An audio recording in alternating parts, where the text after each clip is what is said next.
चौथे अध्याय का नाम है दिव्य ज्ञान। इसको हम शेयर करते हैं, स्क्रीन शेयर। ये है चौथा अध्याय, पहला नंबर श्लोक। सभी आप सब चेक करें इसको यहाँ पे अपने अपनी गीता में भी।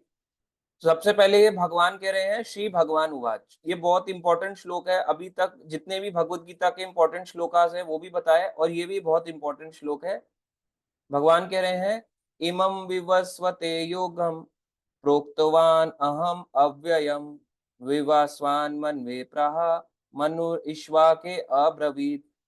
इसका अनुवाद है, भगवान श्री कृष्ण ने कहा। तो यहाँ पे है भगवान, ऐसे नहीं बोला कि कृष्ण ने कहा, तो यहाँ पे बोला गया है भगवान श्री कृष्ण ने कहा, मैंने इस अमर योग विद्या का उपदेश सूर्य देव विवस्वान को दिया। सबसे पहले भगवान कृष्ण ने दिया सूर्य देव विवस्वान को। विवस्वान ने मनुष्यों के पिता मनु को उपदेश दिया, और मनु ने इसका उपदेश इक्ष्वाकु को दिया। अब इसको हम पढ़ेंगे कि इसका मतलब क्या है। भगवान कृष्ण कह रहे हैं, सबसे पहले मैंने सूर्य देव विवस्वान को इसका उपदेश दिया। तो सूर्य देव विवस्वान, इसका मतलब है सूर्य देव कौन हुए? एक देवता है, उनका नाम हुआ विवस्वान। समझ आया? जैसे पोजीशन है प्राइम मिनिस्टर, नाम क्या है प्राइम मिनिस्टर का, इस तरह से ये पता चलता है।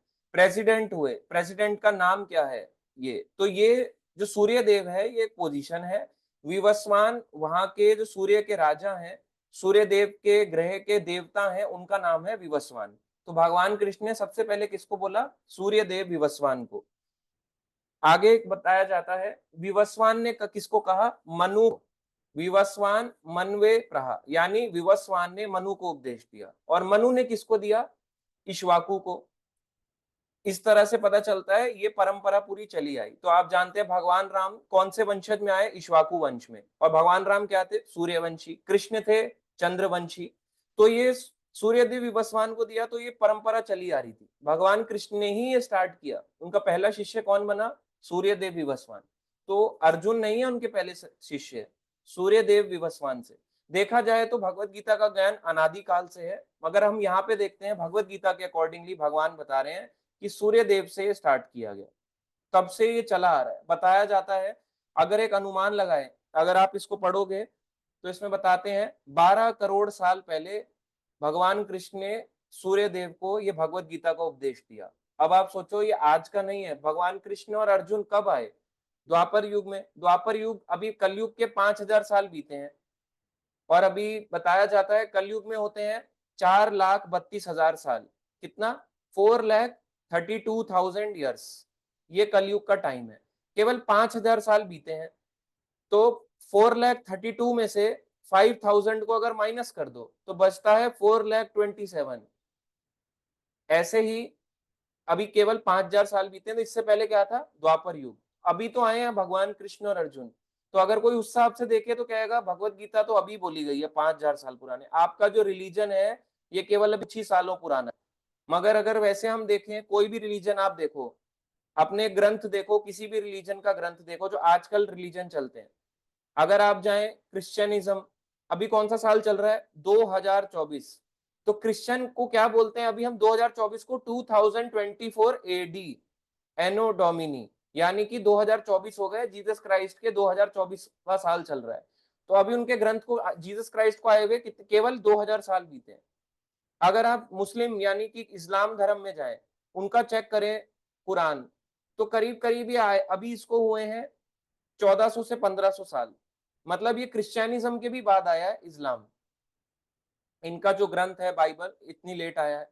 अगर आप चेक करें तोरा, एक ग्रंथ है, तोरा ग्रंथ आता है यहूदियों का, तो ये भी अभी कुछ 2500 साल से ज्यादा पुराना नहीं है। ऐसा नहीं है कि अनादिकाल से चला आ रहा है, केवल 2500 साल पुराना है। अगर आप चेक करें बुद्धिज्म, जो अभी सो कॉल्ड बुद्धिज्म है, बुद्धिज्म करीब करीब 2500 साल पुराना है। तो अगर उनका भी आप ग्रंथ देखेंगे बुद्धिज्म का भी, तो केवल 2500 साल पुराना है। ऐसे अगर आप सिख धर्म में जाएंगे तो 500 साल पहले गुरु ग्रंथ साहिब उनका ग्रंथ है। तो देखा जाए कोई भी ग्रंथ होता है वो मानवता को वापस भगवान की भक्ति में लगाने को है। सिंपल शब्दों में देखें, एक होता है ऑक्सफोर्ड डिक्शनरी, एक होता है पॉकेट डिक्शनरी। ऑक्सफोर्ड डिक्शनरी में ऐसे कुछ वर्ड्स होंगे जो पॉकेट डिक्शनरी में नहीं मिलेंगे। पॉकेट डिक्शनरी छोटी सी होती है, आप जेब में डालो, यहाँ पे कैरी कर लो, मगर आप ऑक्सफोर्ड डिक्शनरी को बैग में ही डालोगे, अपने बैग में डाल के फिर लेके जाओगे। मगर आप पॉकेट डिक्शनरी को पॉकेट में भी डाल सकते हो। तो पॉकेट डिक्शनरी में कुछ ही वर्ड्स होते हैं, ऑक्सफोर्ड डिक्शनरी में बहुत वर्ड होते हैं। ऑक्सफोर्ड डिक्शनरी के वर्ड पॉकेट में नहीं मिलते, मगर पॉकेट वाले ऑक्सफोर्ड डिक्शनरी में मिल जाते हैं। ऐसे ही 10वीं क्लास की पढ़ाई में नर्सरी क्लास की पढ़ाई ऑटोमेटिकली हो जाती है, मगर 10th क्लास की पढ़ाई नर्सरी में नहीं होगी। ऐसे ही जो हमारे शास्त्र का ज्ञान है, वैदिक ज्ञान है, ये बाकी जो धर्म है, इनमें भी ज्ञान गलत नहीं है। कई लोग इनको सोचते हैं गलत है, ये गलत नहीं है, मगर ये धीरे धीरे उसी लेवल तक उठाने के लिए है। एक नर्सरी क्लास के बच्चे को डायरेक्ट 10th का सम दोगे, 10th का कुछ क्वेश्चन दोगे, वो नहीं कर पाएगा। उसको धीरे धीरे उठाने के लिए ये बताया जाता है, इस तरह से ऊपर उठता है वो। तो अगर देखो, भगवत गीता 5000 साल पहले भगवान कृष्ण ने बोली, और कहाँ बोली? महाभारत के युद्ध में। ऐसा नहीं था कि कृष्ण खड़े थे, आराम से अर्जुन भी बैठे थे, एकदम शांत माहौल था, ठंडा वातावरण था, एसी चला हुआ था, बोले क्या करें, चलो कुछ कॉन्वर्जेशन करते हैं, बोलो कृष्ण, है ना? और अर्जुन बोलेंगे मैं सुनता हूँ, मैं तुमसे प्रश्न करूंगा, तुम उत्तर देना। ऐसा नहीं था, टफ सिचुएशन थी। कहाँ थे? बैटलफील्ड, वहां पे पूछ रहे हैं। कोई आराम से वाली सिचुएशन नहीं थी, आराम से आराम फरमाया जा रहा है, बैटलफील्ड में पूछ रहे हैं कि क्या करना चाहिए। तो ये ज्ञान भगवान ने युद्ध में प्रकट किया 5000 साल पहले, ये हमें पता है। मगर यहाँ पे भगवान कृष्ण कह रहे हैं 5000 साल पुराना नहीं है, अगर इसकी कैलकुलेशन लगाई जाए तो 12 करोड़ साल पुराना है।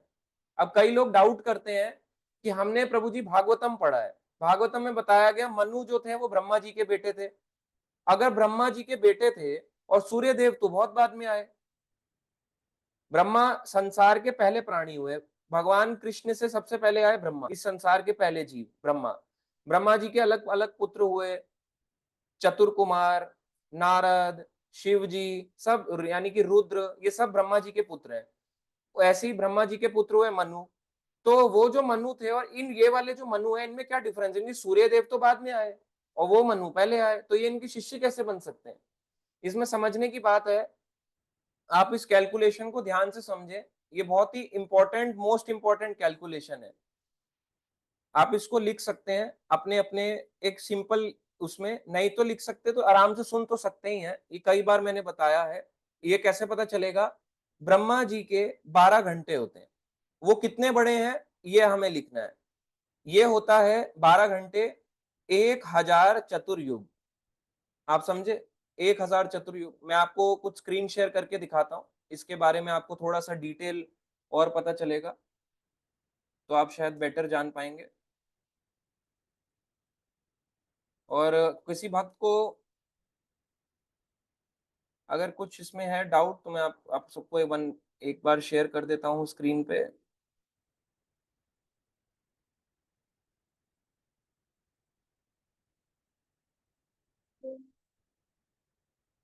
मैं आपको दिखाता हूँ ये पूरा।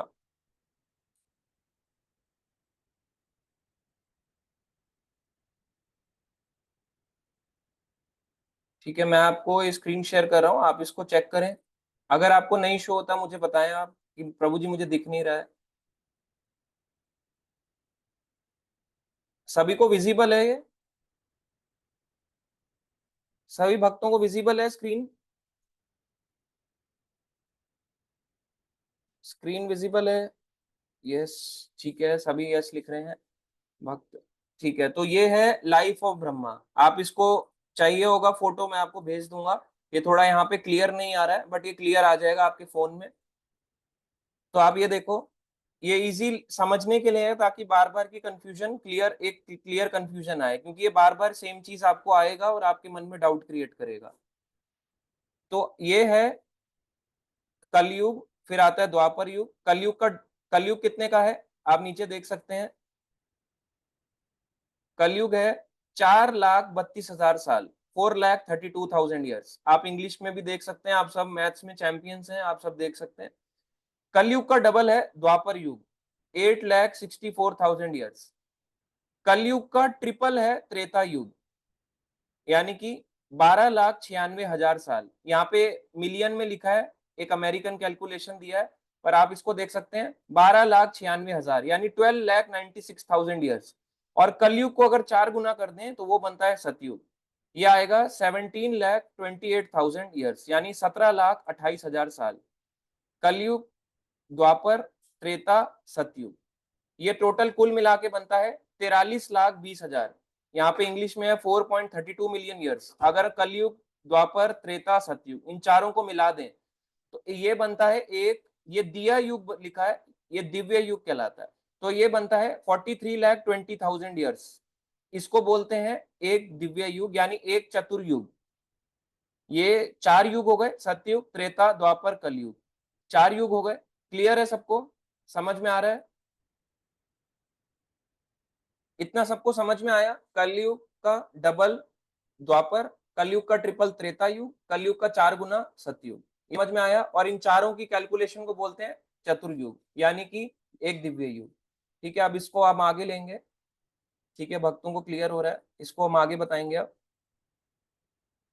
तो अब हम यहाँ पे बताएंगे कि ब्रह्मा जी के इसमें, अब इसकी कैलकुलेशन की जाए तो मनवंतर होता है एक मनु का टाइम पीरियड। सिंपल आप इसको लिखो, एक मनु का टाइम पीरियड। ठीक है, एक ब्रह्मा जी के 12 घंटे में कितने आते हैं मनु? 14 मनु आते हैं। तो 14 मनु आते हैं, 14 मनु आते हैं अलग अलग, जिनमें से आते हैं सबसे पहले स्वयंभू मनु। ऐसे अलग अलग मनु आते हैं, चाक्षुष मनु, वैवस्वत मनु, बहुत सारे मनु हैं, 14 इनके नाम हैं। तो 14 मनु आते हैं। एक एक मनु जो होता है, एक एक मनु की कितने होते हैं? एक एक मनु के अपने 71 दिव्य युग होते हैं। ये दिया युग लिखा है, दिव्य युग, या आप इसको चतुर्युग कह सकते हैं, इसको दिव्य युग कह सकते हैं, इस तरह से आप समझे। 14 मनु आते हैं, एक एक मनु के 71 दिव्य युग होते हैं। समझ में आ रहा है थोड़ा सा? एक 14 मनु आए ब्रह्मा जी के 12 घंटे में। 12 घंटे मतलब ब्रह्मा जी का दिन का टाइम। ठीक है, 12 घंटे दिन का टाइम हो गया, 12 घंटे रात का टाइम हो गया। तो इस तरह से ये जो टाइम पीरियड बनता है, ये बनता है ब्रह्मा जी का एक दिन का टाइम।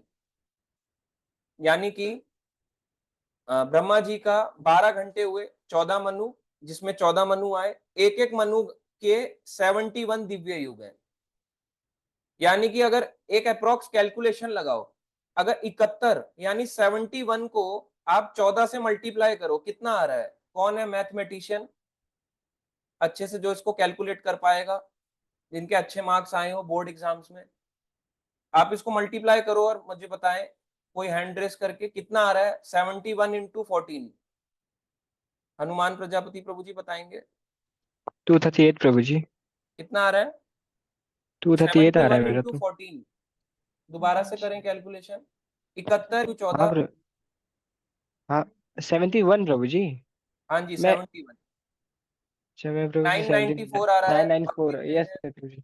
994। हाँ ठीक है। रश्मि रंजन प्रभु जी ने लिखा है, अक्षत प्रभु जी, कृतिका माता जी, रायमा माता जी, नीलांजना माता जी, सब लिख रहे हैं 994, 994। इसको अगर अप्रोक्स कैलकुलेशन देखे तो 1000 हो गया। करेक्ट? तो इसलिए बोला गया ब्रह्मा जी के 12 घंटे कितने होते हैं? 1000 दिव्य युग, यानी 1000 बार सतयुग, त्रेता, द्वापर, कलयुग। मैं आपको दोबारा से स्क्रीन शेयर करता हूं। यानी कि ब्रह्मा जी के कितने हो गए? 12 घंटे में 1000 बार आता है सतयुग, 1000 बार त्रेता युग, 1000 बार द्वापर युग, और 1000 बार कलयुग। अगर एक अप्रोक्स कैलकुलेशन देखेंगे, 12 घंटे ब्रह्मा जी का टाइम है।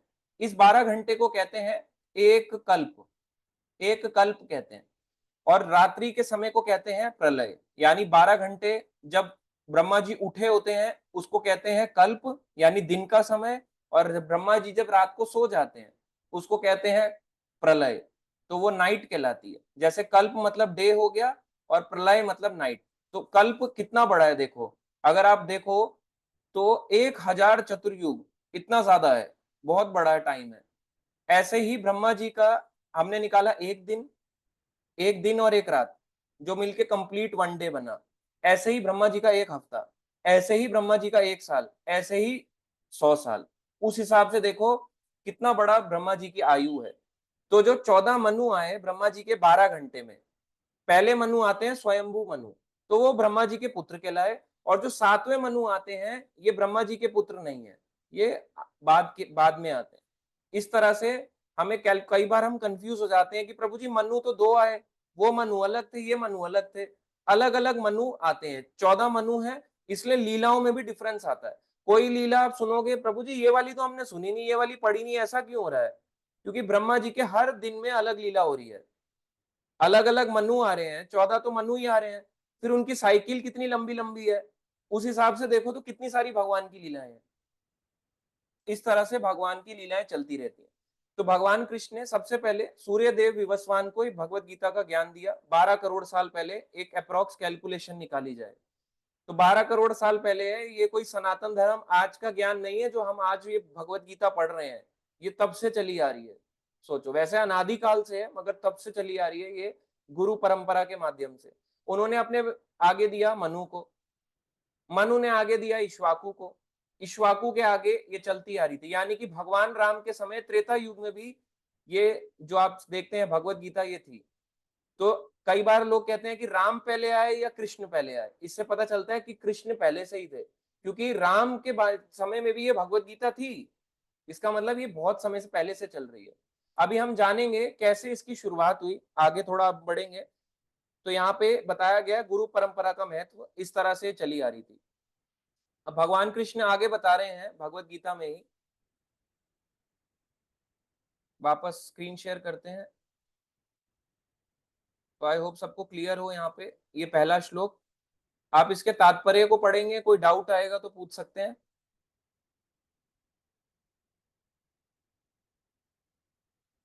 ठीक है, नेक्स्ट श्लोक है चौथा अध्याय दूसरा नंबर श्लोक। एवं परंपरा प्राप्तम इमं राजऋषियो विदु सा कालेन महता योग नष्टा परंतपा। तो ये दूसरा नंबर श्लोक है। भगवान कहते हैं इस प्रकार यह परम विज्ञान गुरु परंपरा द्वारा प्राप्त किया गया और राज ऋषियों ने इसे इसी विधि से समझा, किंतु काल क्रम में यह परंपरा छिन्न हो गई, अतः यह विज्ञान यथा रूप में लुप्त हो गया लगता है। भगवान कह रहे हैं कि ये ज्ञान कैसे दिया गया? गुरु परंपरा द्वारा। कहीं पे लिखा है ये भगवान कृष्ण ने डायरेक्टली बोला, कोई भी इसको पढ़ के अपने आप अपना लेगा। अगर आपको भक्ति में रहना है तो गुरु परंपरा के माध्यम से सीखना होगा। भगवत गीता के ज्ञान को कोई अकेला नहीं सीख सकता। यहाँ पे बताया गया जो अकेला सीखने का प्रयास करता है वो विफल हो जाता है। जब आप इसके तात्पर्य में जाएंगे, ऐसे अनेक लोग हैं जिसमें इंग्लिश की आप देखो भगवत गीता कहीं से उठाओ मार्केट में, सारी की सारी मैक्सिमम रॉन्ग है। उसमें भगवान कृष्ण को भगवान नहीं मानते, अपनी मनगढ़ंत चीजें डाल देते हैं। हिंदी वाली भगवत गीता उठाओ, मार्केट में जाओ भगवत गीता लेने की, ये वाली ठीक है, ये वाली ठीक है, ये वाली ठीक है, ये वाली ठीक है, आप कैसे पता लगाओगे? क्योंकि सब में श्लोक दिए हैं, सब में अनुवाद दिए हैं, सब में हिंदी भी लिखा है, कुछ इंग्लिश में भी है, कुछ उर्दू में है, कुछ मराठी में है, कुछ कन्नड़ में है, अलग अलग भाषाओं में। आप कैसे पता लगाओगे कि कौन सी गीता सही है? आपको पढ़ना पड़ेगा गुरु परंपरा। देखो इसमें गुरु परंपरा का नाम दिया या नहीं दिया, नहीं दिया तो ऐसे हाथ जोड़ो और दूर हो जाओ कि हमारे काम की नहीं है। भगवान का ज्ञान तो है मगर सही रूप से नहीं है। इसलिए ऐसी कई गीताएं हैं जो अब बताया जाता है यहाँ पे, गृहस्थ गीता है ना, ब्रह्मचारी गीता, बहुत तरह की गीता है। और अपने ऊपर भी लोग लिख देते हैं my Gita, my thoughts on Gita, Bhagavad Gita ये वाली, भगवत गीता वो वाली। प्रभुपाद जी ने इसका नाम यथारूप क्यों दिया? क्योंकि भगवत गीता की इतनी कॉपीज अवेलेबल है मार्केट में, यथारूप लिखने की प्रभुपाद जी को जरूरत नहीं थी। उन्होंने इसलिए पर्पसली लिखा क्योंकि भगवत गीता में लोग कंफ्यूज ना हो, कुछ भी लोग उठा लेंगे। अब कल को आपको कहीं जाना है तो आप बोल सकते हो ना भगवत गीता यथारूप, जैसी थी वैसे ही मुझे चाहिए, जैसी भगवान ने बोली वैसी ज्ञान मेरे को चाहिए बस। इसलिए प्रभुपाद जी ने दिया यथारूप, एज इट इज, जैसे भगवान ने बोली एज इट इज वैसे ही हमारे को मिल रही है, इसमें कोई तोड़ मरोड़ नहीं है। तात्पर्य प्रभुपाद जी ने दिए हैं, अनुवाद को प्रभुपाद जी ने तोड़ा मरोड़ा नहीं है। ज्यादातर लोग अनुवाद को तोड़ डालते हैं और अपनी अपनी फिलॉसफी देते हैं। भगवान ने ऐसा किया, भगवत गीता में रासलीला बताई, कहाँ है भगवत गीता में रासलीला? आप गूगल पे जाएं देखें, यूट्यूब में जाएं, आप परेशान हो जाओगे। आप क्या होगे, इतनी सारी भगवत गीता, हर जगह अलग ज्ञान मिलेगा आपको। भगवत गीता में कोई कुछ बोल रहा है, कोई स्पीकर कुछ बोल रहा है, कोई उसमें मोटिवेशनल बातें कर रहा है, कोई मोटिवेशनल सेमिनार दे रहा है, कोई भगवत गीता पढ़ के परेशान है। क्यों परेशान है? सही भगवत गीता नहीं पढ़ रहे। तो भगवत गीता का ज्ञान पता चलता है गुरु परंपरा से। आप इस्कॉन की भगवत गीता देखें, इस भगवत गीता में सबसे पहले ये पहला अध्याय है, ये है भगवत गीता हिंदी वाली, इंग्लिश में भी सेम है। ये फर्स्ट चैप्टर है भगवत गीता का, मैं इसलिए दिखा रहा हूँ, आपको दिखेगा यहाँ पे भी क्लियर नहीं आएगा, मैं इस तरह से दिखा रहा हूँ।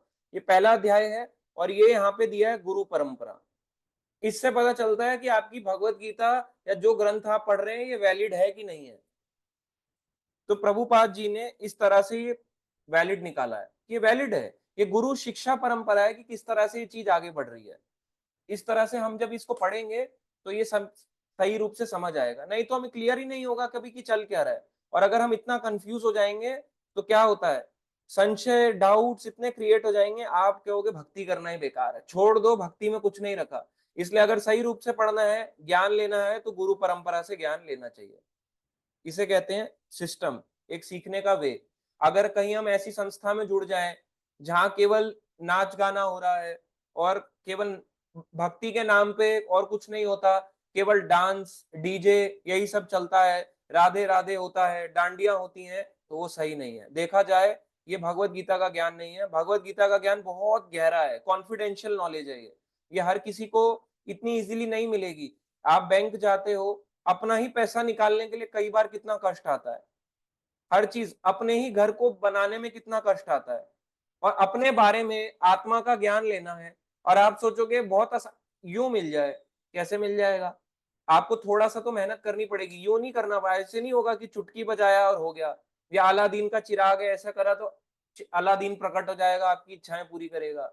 ये सब नहीं है भगवत गीता में। आपको अपना समय देना पड़ेगा। भगवत गीता की कॉस्ट है बहुत ही मिनिमल, मगर उससे भी ज्यादा इसकी कॉस्ट आपको देनी पड़ेगी। अपना इंटेलिजेंस, अपना दिमाग लगाना पड़ेगा इसमें, अपना समय देना पड़ेगा, सीखना पड़ेगा राइट सोर्स से। अगर आप गलत जगह से सीख रहे हैं, कोई भगवत गीता का ज्ञान नहीं दे पाए। इसलिए ये मोस्ट इंपॉर्टेंट श्लोक है भगवत गीता का, कि कहां से भगवत गीता पढ़े, किससे सुने, किसका लेक्चर देखें ना देखें, आप जानो ये चार वैष्णव परंपरा में आ रहा है या नहीं आ रहा।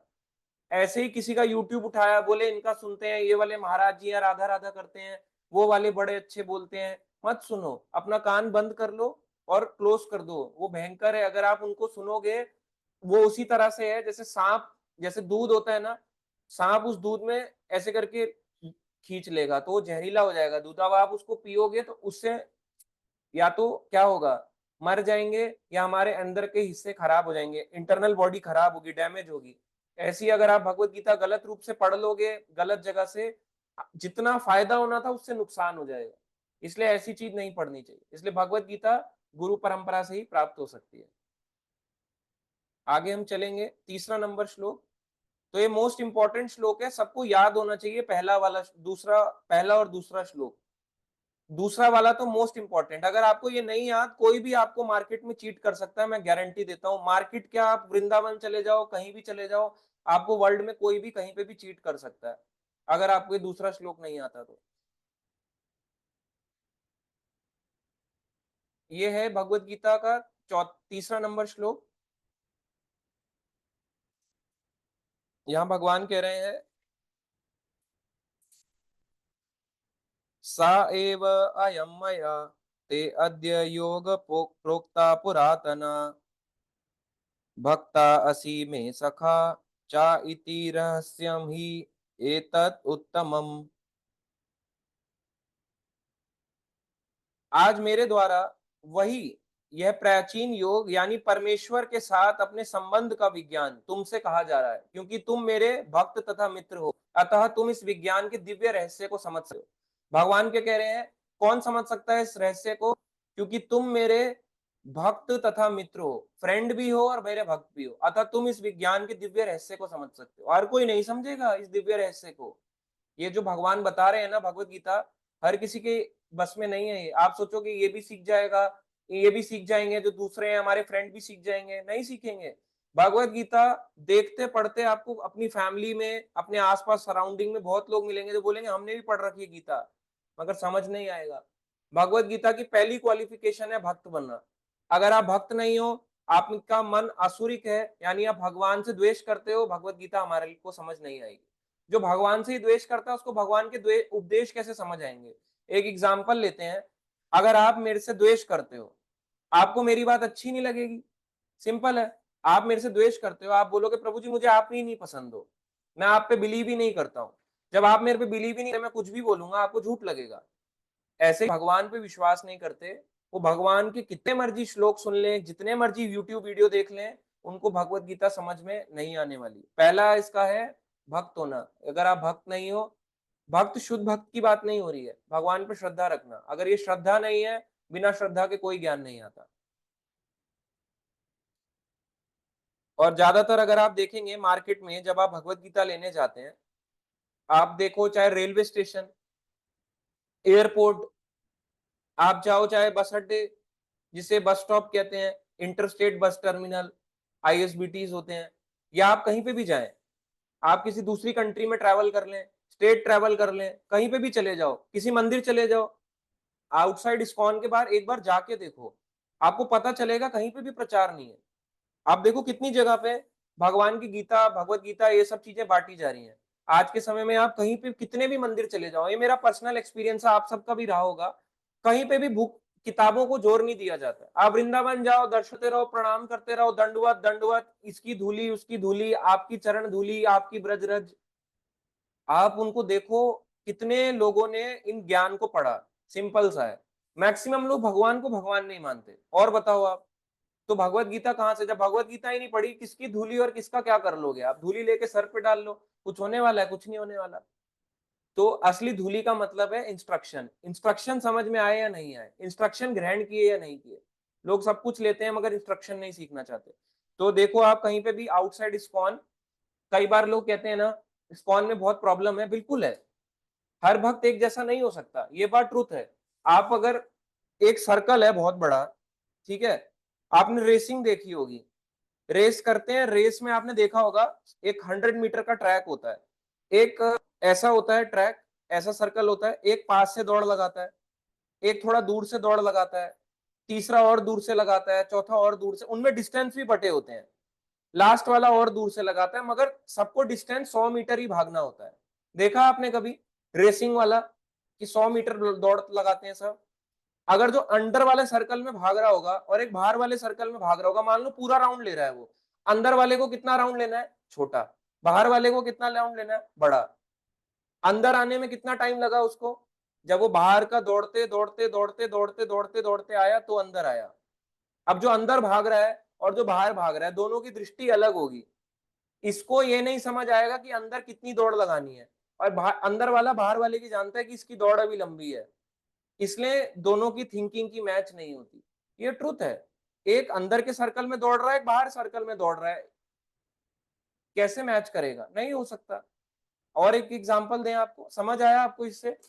जैसे हम हैं, कोई हो सकता है अपने कितने जन्मों की भक्ति कैरी करके आ रहा है, कोई हो सकता है किसी ने शुरुआत ही अभी करी हो, तो दोनों के विचार एक दूसरे से मैच नहीं करेंगे। इसलिए कई बार आप कहोगे प्रभु जी इस्कॉन में भी ऐसा होता है, वो होता है, ये होता है क्योंकि विचार दोनों के अलग है, दोनों का माइंडसेट एक जैसा काम नहीं कर सकता। वो अभी स्टार्टिंग पॉइंट पे, अभी थोड़ा सा ही उसने भागना शुरू किया है, पर क्योंकि आप उसको देख रहे हो, प्रभु जी क्या दौड़ लगा रहा है। जब आप शुरुआत में दौड़ते हो ना तो तेज ही दौड़ते हो, अंदर आते आते आते आते अंदर थक जाता है। मैं गलत तो नहीं बोल रहा? आप सबको समझ में आ रहा है एग्जाम्पल? जब आप इतनी लंबी दौड़ लगाते हुए आओगे, शुरुआत में आदमी पूरे जोर लगा के दौड़ता है, जब अंदर अंदर आता है तो थोड़ा थक जाता है, ढीला हो जाता है, उसको लगता है कि अभी दौड़ लंबी है, दौड़ लंबी है, दौड़ लंबी है, बाद में पता चलता है कि इस पॉइंट पे आने में कुछ ही समय रह गया है। मगर जो बाहर वाला है वो शुरुआत में तो तेज दौड़ेगा, फिर धीरे धीरे करके धीरे हो जाएगा। इसलिए भक्तों में डिफरेंस दिखाई देता है, ये होगा। मगर आप देखो सही रूप से, इस्कॉन में आप किस लिए आए थे? आप भगवान की प्राप्ति करने आए थे, सिंपल। हम इस मार्ग में इसलिए जुड़े कि हम गुरु परंपरा में आते हैं, ये सही मार्ग है और हमारे को भक्ति करनी है। क्या करना है भक्ति के लिए? हमारे जैसे लाइक माइंडेड डिवोटीज का संग, और हमारे को शास्त्र पढ़ने, क्योंकि यही हमारे को खुशी दिला सकते हैं। अगर आप अपने बारे में जानोगे नहीं, आप खुश कैसे रहोगे? भगवत गीता जो हमारा बेसिक ग्रंथ है, अब बताओ, आज के समय में बोल रहे हैं प्रभु जी इन्होंने उनको मुस्लिम बना दिया, तो मुस्लिम किस लिए बनाया? हमने इसको पढ़ा नहीं, हमने अपने समाज को पढ़ाया नहीं, हमने लोगों को प्रचार नहीं करा, हमने बोला नहीं कि आप भी मंदिर आ जाया करो, तो वो मुस्लिम बन गया। वो सोचा कुछ है ही नहीं यहाँ पे, जब ये खुद दुखी है तो मैं भी दुखी रहूंगा, इससे अच्छा गीता मत पढ़ो। इसलिए कई बार कुछ ऐसे टॉपिक्स होते हैं भक्ति के, वो हमें भक्तों से ही डिस्कस करने चाहिए। आप बाहर की सोसाइटी से डिस्कस करने लग जाओगे, जो भक्ति में ही नहीं था वो और डिमोटिवेट होकर निकल जाएगा। इसलिए कौन सी बात कहाँ करनी है ये हमें देखना होगा। तो भगवान का अगर सब बारे में जानना है, पहला गुण है श्रद्धा, भक्त होना जरूरी है, नहीं तो भगवान की भक्ति समझ में नहीं आने वाली। जो भगवान से द्वेष करता है उसको नहीं समझ आएगा। उसके लिए भक्ति मार्ग नहीं है, उसके लिए फिर अलग मार्ग बने हैं, कर्म योग, फिर वो ज्ञान योग पे आएगा, ध्यान मार्ग पे आएगा, फिर जाके वो भक्ति मार्ग में आएगा, अभी नहीं आएगा वो। आगे यहाँ पे चलते हैं चौथे नंबर श्लोक पे। अब ये बहुत अच्छा श्लोक है इसी अध्याय का, 4th चैप्टर 4th नंबर श्लोक। अब भगवान कृष्ण ने कहा कि सबसे पहले मैंने सूर्य देव को ये ज्ञान दिया। अब अर्जुन क्वेश्चन कर रहे हैं भगवान से, ऐसा कैसे पॉसिबल है। अर्जुन कह रहे हैं, अर्जुन उवाच अपरम भवता जन्म परम विवस्वता, अपरम भवतो जन्म परम जन्म विवस्वतः, कथम एतत् विजानीयाम त्वम आदौ प्रोक्तवानिति। यहाँ पे अर्जुन कह रहे हैं, अर्जुन ने कहा सूर्यदेव विवस्वान आपसे पहले हो चुके हैं, यानी ज्येष्ठ हैं, आपसे बड़े हैं, तो फिर मैं कैसे समझूं कि प्रारंभ में आपने उन्हें इस विद्या को उपदेश दिया था। बहुत ही वेरी इंपॉर्टेंट क्वेश्चन है, आप समझे। अर्जुन पूछ रहे हैं कि सूर्यदेव जो हैं वो तो आपसे पहले आ चुके हैं और आप तो अभी मेरे सामने खड़े हो, मैं कैसे मान लूं कि आपने 12 करोड़ साल पहले सूर्यदेव को ज्ञान दिया है। मेरे को नहीं समझ में आता। अर्जुन किसके लिए पूछ रहे हैं। अर्जुन को नहीं पता था कि कृष्ण भगवान है, अर्जुन तो जानते थे ना सब। तो किसके लिए पूछ रहे हैं, हमारे लिए, आपके लिए, हम सबके लिए पूछ रहे हैं कि ये डाउट हमारे मन में भी आएगा कि कृष्ण तो 5000 साल पहले आए, 5000 साल पहले ही तो बोली गई है गीता, पुरानी थोड़ी ना है गीता। और भगवान कह रहे हैं 12 करोड़ साल पहले बोली। तो अर्जुन बोल रहे हैं कि मैं तो तुमको देख रहा हूं कि तुम मेरे सामने खड़े हो, मैं कैसे मान लूं कि तुमने 12 करोड़ साल पहले आप प्रेजेंट थे। ये अर्जुन हमारे लिए क्वेश्चन। अब देखो इसी के आंसर में भगवान उत्तर देते हैं 4.5 में, 5वें नंबर श्लोक में। श्री भगवान उवाच बहूनि मे व्यतीतानि जन्मानि तव अर्जुन, तानि अहम वेद सर्वाणि न त्वं वेत्थ परन्तप। श्री भगवान ने कहा, तुम्हारे तथा मेरे अनेक जन्म हो चुके हैं, मुझे तो उन सबका स्मरण है, किंतु हे परंतप तुम्हें उनका स्मरण नहीं रह सकता। देखो भगवान कह रहे हैं कि तुम्हारे और मेरे ऐसा नहीं है कि ये फर्स्ट बर्थ है। आप सोच रहे हो कि हमारा पहला बर्थ है तो इतना ही है जीवन, अर्जुन को ये बिता रहे हैं। यानी अर्जुन को इसका मतलब पहले से पता था, अर्जुन सब जानते थे, मगर हमारे लिए क्वेश्चन कर रहे हैं। तो भगवान यही बोल रहे हैं कि हे अर्जुन, तुम्हारे और मेरे अनेक जन्म हो चुके हैं, मुझे याद है मगर तुम्हें याद नहीं रह सकता। इसका मतलब जैसे अर्जुन के कई जन्म हुए हैं, हमारे नहीं हुए होंगे, हमारे भी हुए हैं। अब आप कहोगे प्रभु जी पास्ट मेमोरीज याद क्यों नहीं रहती, मैं पिछले जन्म में क्या था। ये भगवान की बहुत बड़ी कृपा है। अगर आप सोचो, पास्ट जन्म हमारा हुआ एक शेर के घर में, एक शेर के पास हम वापस चले गए, हमारे को भगवान ने बुद्धि दे दी, याद दिला दिया, ये लो तुम्हारा पास्ट जन्म याद दिलाता हूं। अब वो शेर था गिर फॉरेस्ट, गुजरात का गिर जंगल है, लायन के लिए फेमस है, वहां चला गया। अब वहां जाके, या बंगाल चला गया बंगाल टाइगर के पास, बोले अरे ये तो मेरे फादर है, ये तो मेरी मदर है, उनको जाके गले लगा लेगा। अब उस शेर के अंदर दिमाग होगा कि मेरा बेटा है, इसका अगला जन्म इंसान का हो गया, मानेगा वो शेर? वो नहीं मानेगा। शेर में इतनी बुद्धि थोड़ा ना होती है, वो तो खा जाएगा, करके पकड़ के फाड़ डालेगा उसको, पूरा चीर फाड़ कर देगा, 1 सेकंड में मार डालेगा उसको। इसलिए भगवान जो है ये बुद्धि हमारे को देते हैं कि मैं तुम्हारे को भुला चुका हूँ, ये बहुत बड़ी कृपा है। तो इसे भगवान की कृपा माननी चाहिए कि हमें सब कुछ भूल गए हैं। अगर हमें सब याद रहेगा, इसका मतलब भगवान ने हमारे पे कृपा नहीं करी। भगवान कृपा करते हैं उन लोगों पे जिनको अपनी पास्ट मेमोरी याद नहीं रहती, जिनको आ जाती है वो बहुत दुखी होते हैं। आप यूट्यूब में देखो, जिनकी री इनकारनेशन हुआ है, री इनकारनेशन हमारा भी हुआ है, पुनर्जन्म हमारा भी हुआ है, मगर जिनको अपना पुनर्जन्म याद आ गया कि पिछले जन्म में मैं क्या था, जब वो याद आ जाता है तो वो लोग बहुत दुखी रहते हैं। क्योंकि जिस घर में वो जन्मे थे, मान लो पिछला घर भी उनका इंसान मनुष्य का जन्म था, ये जन्म भी उनका मनुष्य का है। अब दो जगह रिलेशन कैसे बनाओगे? ये वाले पेरेंट्स भी हैं और पिछले जन्म वाले पेरेंट्स भी हैं। पिछले जन्म वाले पेरेंट्स अब बूढ़े हो गए हैं, दादा दादी की उम्र के, ये जन्म वाले पेरेंट्स अभी जवान है। इस जन्म वालों से बन नहीं रही, पिछले जन्म वाले एक्सेप्ट नहीं करेंगे। पिछले जन्म वालों के पास जाओगे, एक केस है मान लो इंडिया का, कैसे कई केस मिलेंगे, उनका पिछला जन्म हुआ अमेरिका में, अगला जन्म हुआ राजस्थान में। अब जब वो पिछले जन्म में वापस जाएंगी, अपने अमेरिका वाले माता पिता के पास जाके बोलेंगी मुझे ऐसा ऐसा है, अमेरिकन एक्सेप्ट करेंगे? बोलेंगे इसकी शक्ल तो हमारी जैसी है ही नहीं, हम कैसे मान ले हमारी बच्ची है। हाँ याद है, हो सकता है कोई इंडिया से तांत्रिक आया हो, ऐसे बोल के बोलेंगे कि इंडिया में तो तांत्रिक है भाई, सब याद कर लेते हैं, इंडिया का कोई बाबा बूबा वाली सिद्धि प्राप्त है इसको, इसलिए इसको याद हो गया। मगर वो बिलीव नहीं करेगा, तो उसको वहां से भी रिजेक्शन मिल गया। अपने माता पिता कहेंगे अरे हमने तो पहले ही बोला था हमारे तेरे असली माँ बाप हम हैं। अपने वाले माँ बाप को भी त्याग दिया, उधर वाले भी एक्सेप्ट नहीं कर रहे। अब बताओ कहाँ से जाओगे? माँ बाप मिले, सब कुछ मिला, ये वाले भी गए, अगला भी गया। इसलिए भगवान की कृपा है कि पिछला जन्म हमें याद नहीं आ रहा। जिसको याद आ जाए उसके दुखद स्थिति होगी बहुत। अगर वो भक्ति में होगा तो बचा लेगा, अगर भक्ति में नहीं होगा तो वो गया, उसकी जिंदगी बहुत खराब हो जाएगी। इसलिए भगवान की अहेतु की कृपा है, बिना हित के भगवान ने हम सब पे कृपा करी है, पास्ट मेमोरी डिलीट कर दिया।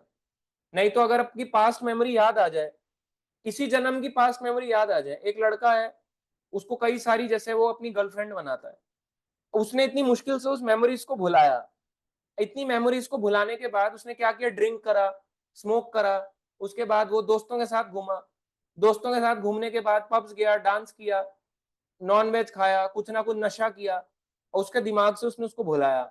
इतना करने के बाद भी भगवान ने उसको शक्ति दे दी कि ले तू दोबारा जान जा। तो उसको कितना दुख होगा, अरे ये तो मेरी पास गर्लफ्रेंड है, ये मेरे पास बॉयफ्रेंड है, ये मेरे साथ क्या हो गया। और दुख के बाद क्या करेगा, सुसाइड कर लेगा। तो ये भगवान की कृपा होती है अगर हम पास्ट भूल जाते हैं, ये बहुत बड़ी कृपा है।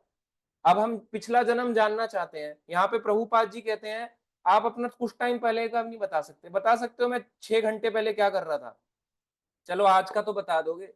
चलो ये बताओ कल सुबह क्या खाया था, 4 दिन पहले सुबह नाश्ते में क्या खाया था, बता सकते हो? 5 दिन पहले दिन के खाने में क्या खाया था? एक हफ्ते पहले दिन का खाना क्या था आपका, दिन का क्या प्रसाद भोग बना के लगाया था आपने, याद है? कोई बता सकता है? मोनिका माता जी बताएंगी? आपको याद है माता जी, पिछले हफ्ते दिन के प्रसाद में आपने क्या लिया था? नहीं प्रभु जी, मैंने हैंड रेस दूसरी बात के लिए किया था। हाँ वो जी। जो आप जन्म की बात बता रहे हैं ना, ऐसे बचपन में मेरे साथ हुआ था। जब मैं अच्छा छोटी थी तो फिर? मुझे पता था कि मैं कहाँ से आई थी, तो मैं बहुत रोती थी, कहती थी मुझे अपने घर पहुंचा दो, और एड्रेस वगैरह बताती थी, तो बड़ा कष्ट होता था, घर वालों को भी कष्ट होता था। तो अच्छा तो लेकिन मतलब ज्यादा ये, कुछ याद नहीं था, लेकिन हाँ याद था मुझे थोड़ा थोड़ा। मगर आपको दुख तो हुआ ना, अच्छा तो नहीं लगा ना कि मुझे ये सब हुआ? हाँ दुख लगता था, हाँ कि मेरे मम्मी पापा होंगे वहां पे, मैं यहाँ कैसे आ गई, ये सब लगता था। फिर मैं भूल गई धीरे धीरे, बड़े होते होते फिर सब भूल गई। देखो, बचपन में मैं याद। जी। थैंक यू माता जी। तो माता जी ने एक्सपीरियंस शेयर किया, देखो ये भी अगर ये भगवान ने भुला दिया तो कृपा है। अब वो कह रही हैं कि बहुत दुख होता था, याद आता था, डिस्टर्ब रहते थे, तो आदमी फ्रस्ट्रेट हो जाता है, परेशान हो जाता है। व्रत सुंदर प्रभु जी कुछ कहना चाहते हैं? व्रत सुंदर प्रभु जी,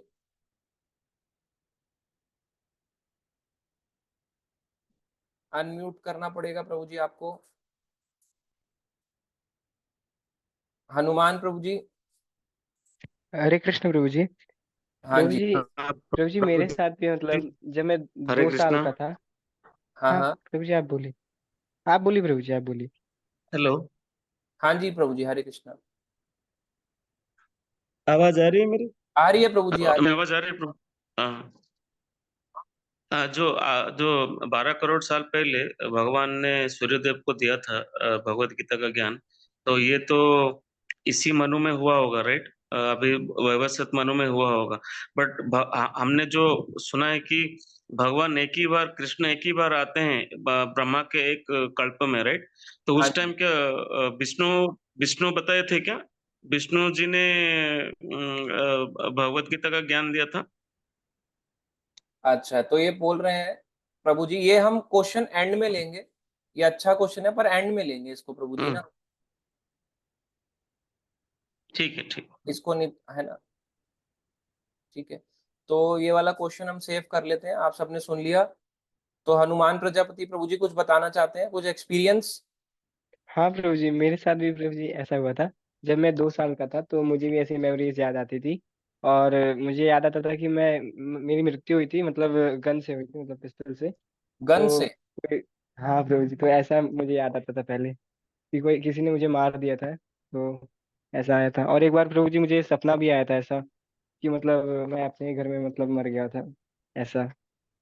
जब मैं छोटा था तब की बात है प्रभु जी। ठीक है ठीक, प्रभु जी, हरे कृष्ण। Thank you. ये देखो प्रभु जी बोल रहे हैं कि मैं 2 साल का था तो मुझे याद आया कि पिछले जन्म में मुझे गन से मारा था। तो बताओ 2 साल के बच्चे को बुद्धि कौन दे रहा है? याद होगा आप हमें, मेरे को तो याद ही नहीं मैं 2 साल में क्या किया है। आपको याद है? मगर वो बता रहे हैं कि मुझे भगवान ने उस समय भी बुद्धि दी थी। ऐसा नहीं है कि कोई स्पेशलिटी है, ये कई लोगों को याद आ जाता है, मगर जिनको नहीं आ रहा वो कहते हैं प्रभु जी हमें तो नहीं आ रहा, लगता है भगवान ने कृपा नहीं करी। परेशान हो जाओगे आप जान जान के, ऐसा क्यों हुआ, ऐसा क्या कर दिया था मैंने। फिर पास्ट में जाओगे और परेशान हो जाओगे। देखो यहाँ पे बता रहे हैं कि दीप कौशिक माता जी लिख रही है कि राजस्थान में इससे रिलेटेड एक यूनिवर्सिटी भी है जो पुनर्जन्म के बारे में बताती है। तो सोचो आप, रिसर्च करती है, ऐसी है यूनिवर्सिटीज, कई ऐसे डॉक्टर्स हैं जो इस पे रिसर्च करते हैं, पुनर्जन्म पे, री इनकारनेशन पे। तो बहुत दुखमयी स्थिति होती है ऐसे लोगों की। तो भगवान कृष्ण कह रहे हैं अनेकानेक जन्म भगवान को याद है, मगर अर्जुन कह रहे हैं वो तुम्हें याद नहीं हो सकते। हाँ, बेबी कश्यप माता जी भी देखो कुछ कहना चाह रहे हैं, आप भक्तों के एक्सपीरियंस सुने। हाँ प्रभु जी, हमारे बड़े दादा के ताऊ के लड़के थे सबसे बड़े। हाँ जी। तो उनके कुत्ता काट खाया था, तो वो खत्म हो गए थे। बाद में फिर उन्हीं अपनी माँ के गर्भ में सबसे छोटे बेटे बन के आए। और बाद में जब वो छोटे थे तो सब बताते, मतलब जहाँ पे कुत्ता काटा था वो भी बताया था, और बता भी था पहले मैं बड़ा था अब मैं छोटा छोटा हो गया, मतलब पहले बड़े थे अब छोटे हुए, मतलब अपनी माँ से फिर छोटे से बन गए, बन के आ गए, मतलब पहले मरे फिर वापस इतनी जल्दी आ गए, मतलब अपनी माँ से गर्भ से। देखो कौन डेथ हुई, सेम घर में ही जन्म हो गया। हाँ। ठीक है, थैंक यू। देखो मधुर सिंह माता जी भी कुछ एक्सपीरियंस अपना शेयर करना चाह रही हैं। कोशिश करें वीडियो ऑन करके बताएं भक्त, उससे अच्छा लगा। हरे कृष्ण प्रभु जी। हाँ जी। हाँ जी प्रभु जी, मेरा भतीजा है। तो मेरे जीजा जी के शहीद हुए थे 1 साल पहले, जब भतीजा जन्मा था। तो उसको जब ये 2 साल का हुआ तो वो कुछ कुछ बातें बताता था कि मैं ऐसे, मतलब बर्फ पे था, मैं ऐसे बर्फ से खिसका, ऐसे लगी। तो हमें महसूस होता था कि मतलब कुछ वो जीजा जी मतलब उनके अंदर है, तो ऐसा कुछ बताता है। लेकिन अभी वो जब 7-8 साल का हुआ तो फिर वो धीरे धीरे सब भूल गया। तो रोता था, तो रोने के बाद हम दीदी के पास लेके जाते थे, वहां जाके चुप हो जाता था, आराम से वहां खेलता था। तो आपने जब ये सब चीज बताई तो मुझे भी याद आया कि ऐसे हमारे साथ भी हुआ है। देखो रीइंकारनेशन के आप स्टोरी सुन रहे हैं, थैंक यू माता जी। पुनर्जन्म के ऐसा नहीं है कि ये भक्त, यहाँ तो देखो भक्ति बता रहे हैं, 5-6 भक्तों ने अपना एक्सपीरियंस शेयर कर दिया। आप सोचो अगर आप बाहर जाओगे बहुत है ऐसे। तो जिनको नहीं याद आ रहा उनको थैंक यू बोलना चाहिए, भगवान बहुत अच्छा किया, मेरे को पुराने रिलेशन आपने याद नहीं दिलाया, याद हो जाएंगे तो मेरे दुखी हो जाऊंगा। अभी वालों से दुखी हूँ और जान जाओगे और दुखी हो जाओगे, इसलिए नहीं याद आना चाहिए। आगे हम बढ़ेंगे 6 नंबर श्लोक पे। टोटल आज 10 श्लोक करेंगे।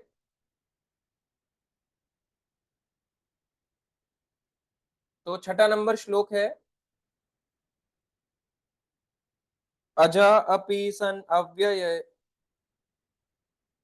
आत्मा भूतानाम ईश्वरा अपि सन प्रकृतिम स्वाम अधिष्ठाय संभवामि आत्म मायया। भगवान कह रहे हैं यद्यपि मैं अजन्मा तथा अविनाशी हूं, और यद्यपि मैं समस्त जीवों का स्वामी हूं। भगवान कह रहे हैं मैं अजन्मा, भगवान का जन्म नहीं होता, खुद ही कह रहे हैं मैं अजन्मा हूं, कोई बोल सकता है संसार में। भगवान कह रहे हैं मैं अविनाशी हूं, और यद्यपि मैं समस्त जीवों का स्वामी हूं, तो भी प्रत्येक युग में मैं अपने आदि दिव्य रूप में प्रकट होता हूं। यहाँ पे भगवान ये बता रहे, यहीं पे नीचे प्रभुपाद जी कह रहे हैं कि हमें अपने रिसेंट पास्ट के बारे में भी याद नहीं रहता। बाकी तो छोड़ो, अब अभी का नहीं बता सकते कि आज कुछ घंटे पहले मैं क्या कर रहा था, एग्जैक्ट बताओ आप क्या कर रहे थे, नहीं बता पाओगे। सिर्फ ये बोलोगे ऑफिस में था, ट्रैवल कर रहा था, मगर ये नहीं बता सकते एग्जैक्टली कौन सी एक्टिविटी कर रहे थे। इसलिए एक्टिविटी के डिटेलिंग में जाएं तो नहीं बता पाते, शॉर्ट शॉर्ट बता देते। 1 हफ्ते पहले मैं घर पे था, ये तो हम भी जानते हैं। क्या कर रहे थे बता सकते हो? नहीं। 1 साल पहले मैं यहाँ था, बता सकते हो क्या कर रहे थे? नहीं। डिटेल में जाओगे नहीं बता सकते, शॉर्ट में बता सकते हो कि मैं कौन सी चीज कर रहा था। ऐसे ही आप पिछला जन्म नहीं जान सकते, यहाँ पे भगवान, यहाँ पे प्रभुपाद जी बता रहे हैं। और यहाँ पे एक और एग्जाम्पल देते हैं कि कृष्ण कैसे अजन्मा है और कैसे अविनाशी है।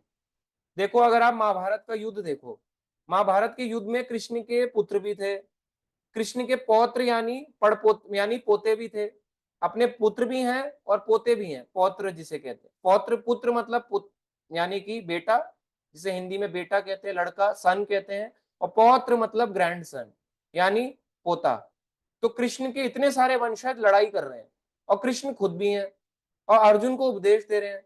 आपने देखा कि भगवान कृष्ण बूढ़े हैं, कृष्ण बाल अवस्था से युवावस्था, और युवावस्था के बाद जब आए तो आप देखते हो कि वो बड़े ही नहीं हो रहे, जैसे हैं ऐसा लगता है 20 से 25 साल का एक लड़का है।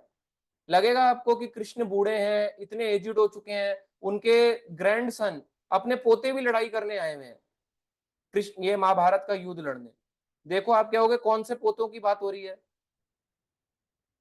यहाँ पे आप देखो अनिरुद्ध, प्रद्युम्न, प्रद्युम्न कृष्ण के बेटे थे, प्रद्युम्न, प्रद्युम्न के बेटे अनिरुद्ध।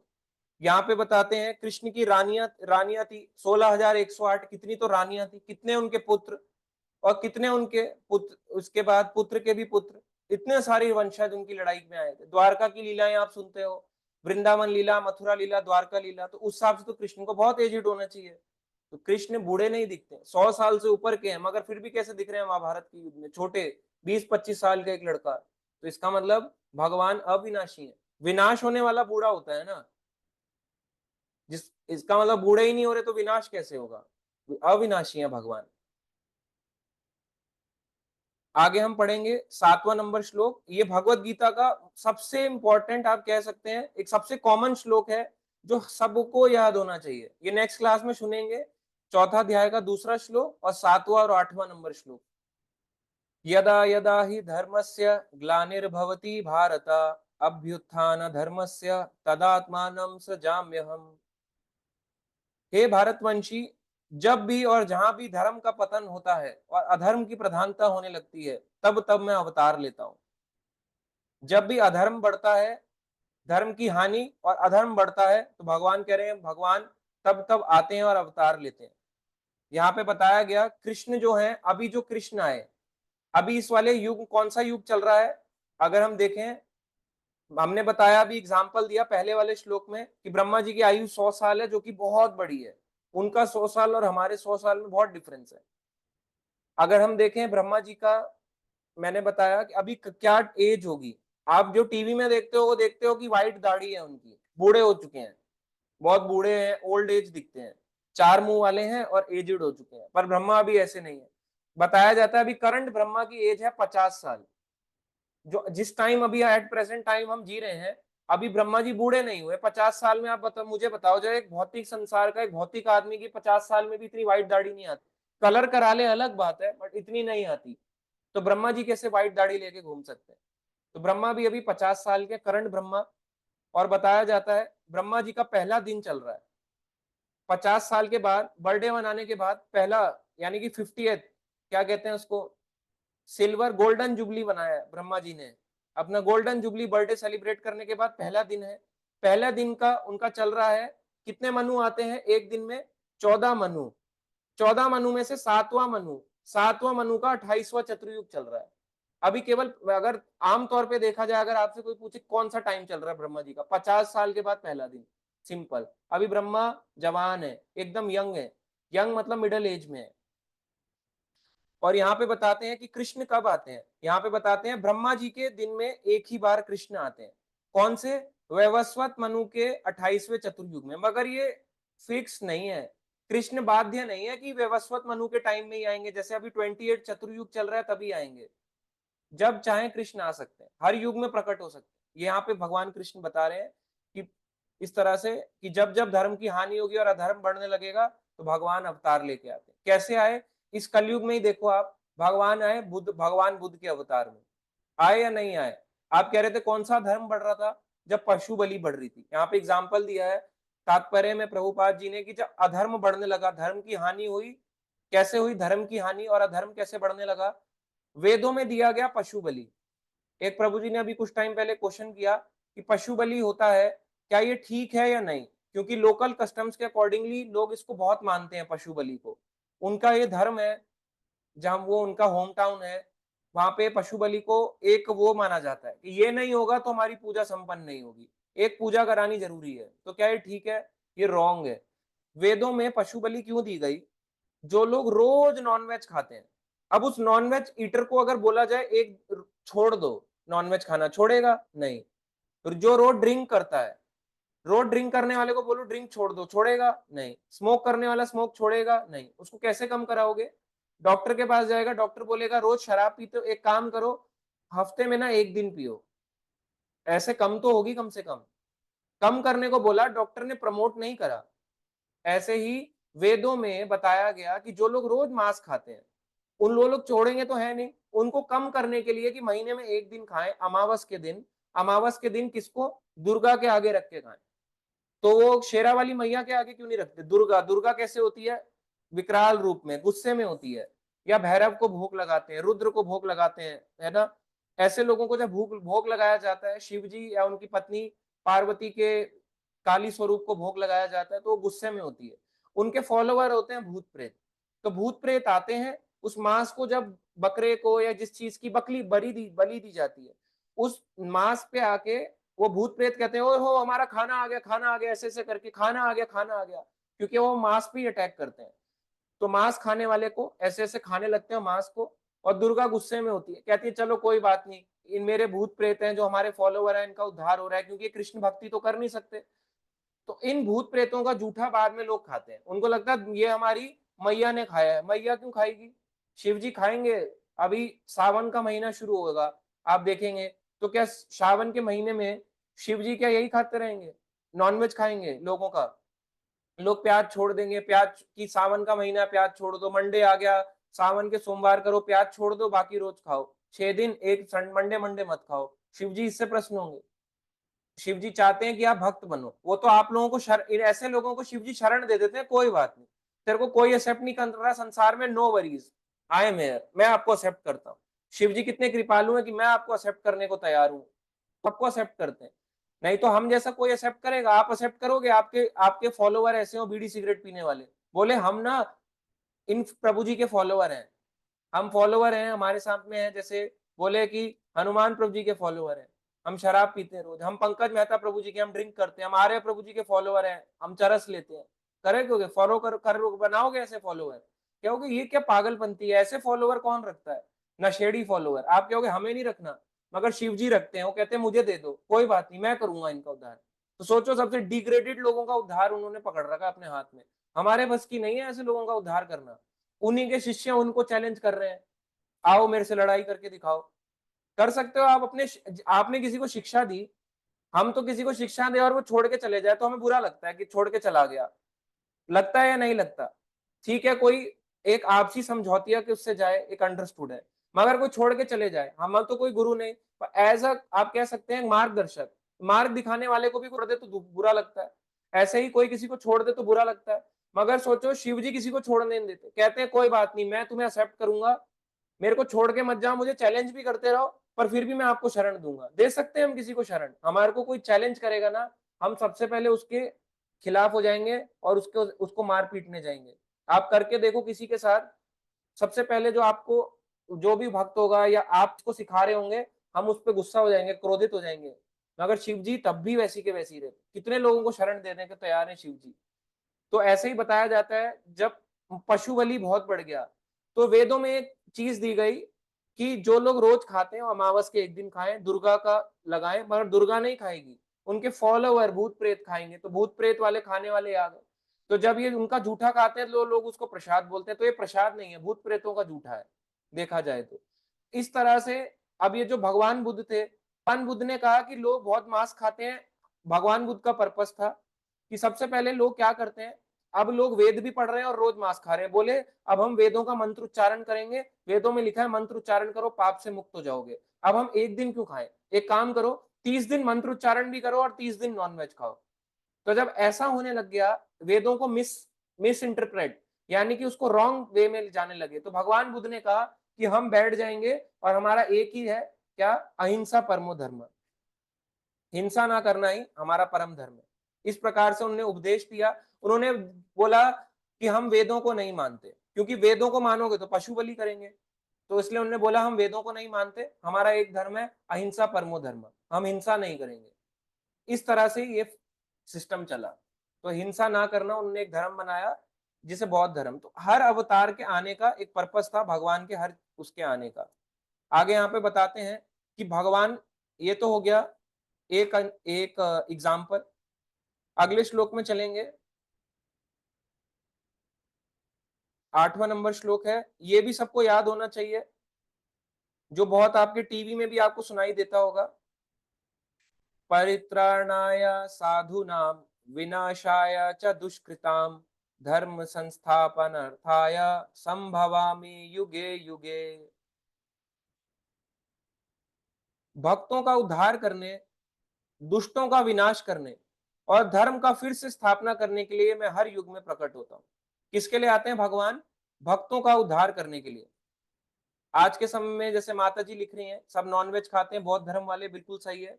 तो भगवान बुद्ध उस समय आए, तो भगवान बुद्ध अधर्म को मिटाने और धर्म को पुनः स्थापना करने आए, मगर बाद में उनके फॉलोअर्स ने फिर से नॉनवेज खाना शुरू कर दिया। तो इस तरह से ये दुर्भाग्य है। तो यहीं पे बताया गया नेक्स्ट श्लोक में, परित्राणाय साधु नाम, साधुओं का उद्धार करने के लिए साधु में भगवान आते हैं। यहाँ पे भगवान बता रहे हैं साधु कौन कौन?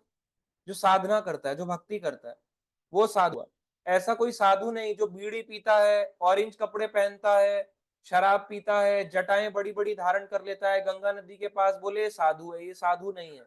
साधु मतलब जो साधना करता है। साधना, आप उसके हाथ में देखो माला करता है या नहीं करता, देखो उसके हाव भाव कैसे। हो सकता है गरीब हो, वो अंडरस्टूड है कि एक अमीर एक गरीब में फर्क आएगा, मगर जो साधना करता है वो साधु है। हो सकता है कोई पैंट शर्ट पहने हो, मगर उसका गुण क्या है? वो साधु है। अर्जुन को क्या बोला गया? राज ऋषि। राज ऋषि क्यों बोला गया? राजा भी थे, ऋषि भी थे। अंदर से उनमें, अर्जुन में कैसे गुण थे? ऋषि, ऋषि जैसे गुण थे। वो लड़ना नहीं चाहते थे, मगर बाहर से अर्जुन कैसा था? वॉरियर की तरह, क्षत्रिय की तरह। तो राजा भी था और ऋषि भी था। ऐसे ही भक्त जो होगा ना, बाहर से दिखेगा आपको कर्मी इंसान है, कर्म योगी वाला है, कर्म करता रहेगा, फल की चिंता नहीं करेगा, बस यही काम है इसका। नहीं, बाहर से कुछ और होता है, अंदर से कुछ और। अंदर से हमारे में जो गुण होते हैं वो भक्तों के होते हैं। बाहर से हम दिखाएंगे पैंट शर्ट में है, पजामे में है, टी शर्ट में है, इसलिए कपड़ों पे नहीं जाना चाहिए। तो भगवान साधुओं के लिए आते हैं। भगवान को भक्त चाहिए, भगवान को कपटी लोग नहीं चाहिए। ऐसे लोगों का उद्धार करने के लिए आते हैं। जैसे प्रहलाद मुसीबत में थे, तो किसके लिए आए? हिरण्यकश्यप को मारने थोड़ा ना आए भगवान। अंदर तो हिरण्यकश्यप के दिल के अंदर भी भगवान परमात्मा रूप में थे। ऐसे उसको अंदर से दबाते ऐसे करके, और 1 सेकंड में हिरण्यकश्यप खत्म, खल्लास जिसे कहते हैं। रावण को क्या जरूरत है? ऐसे मारने आ रहे हैं भगवान, अंदर उसके हृदय रूप में, परमात्मा रूप में। यूं ऐसे भी नहीं करेंगे भगवान, ये तो हम कर रहे हैं, ऐसा भी नहीं करेंगे और रावण खल्लास, खत्म, पूरा डेड। किस लिए आए हैं भगवान? अपने भक्तों के लिए। हनुमान जी के लिए आए भगवान, भगवान विभीषण के लिए आए, इनको आनंद देने के लिए आए। क्योंकि अगर लीला नहीं करेंगे आनंद कैसे आएगा? हमारे लिए आए भगवान। अगर इनको तुरंत ऐसे मार डालते, आप कौन सी लीला पढ़ रहे होते? महाभारत पढ़ रहे होते, रामायण पढ़ रहे होते, भागवतम पढ़ रहे होते? कुछ नहीं पढ़ रहे होते। असुरों को मारने नहीं आते, पर दोनों काम इकट्ठे हो जाते। आए प्रहलाद के लिए, और हिरण्यकश्यप मारना चाहते थे, तो दोनों काम पूरे कर दिए। प्रहलाद के लिए भी आ गए और हिरण्यकश्यप को भी मार दिया और धर्म की स्थापना भी कर दी। इस प्रकार से भगवान एक ही साथ मल्टीटास्किंग कर सकते हैं, मगर हमारे में इतनी शक्ति नहीं है। अब इसमें आता है अवतार। कई बार हम कहते हैं कि भगवान जब आते हैं तो ऊपर का जो उनका लोक है वो तो खाली हो जाता होगा, है ना? भगवान अवतरित इस संसार में हो जाते हैं। भगवान कहते हैं मैं हर युग में आता हूं, हर युग में आ रहे हैं तो ऊपर तो खाली हो गया। अब इसको देखते हैं, यहाँ पे देखो, इसी में श्लोक में लिखा है, इसको कैसे समझेंगे?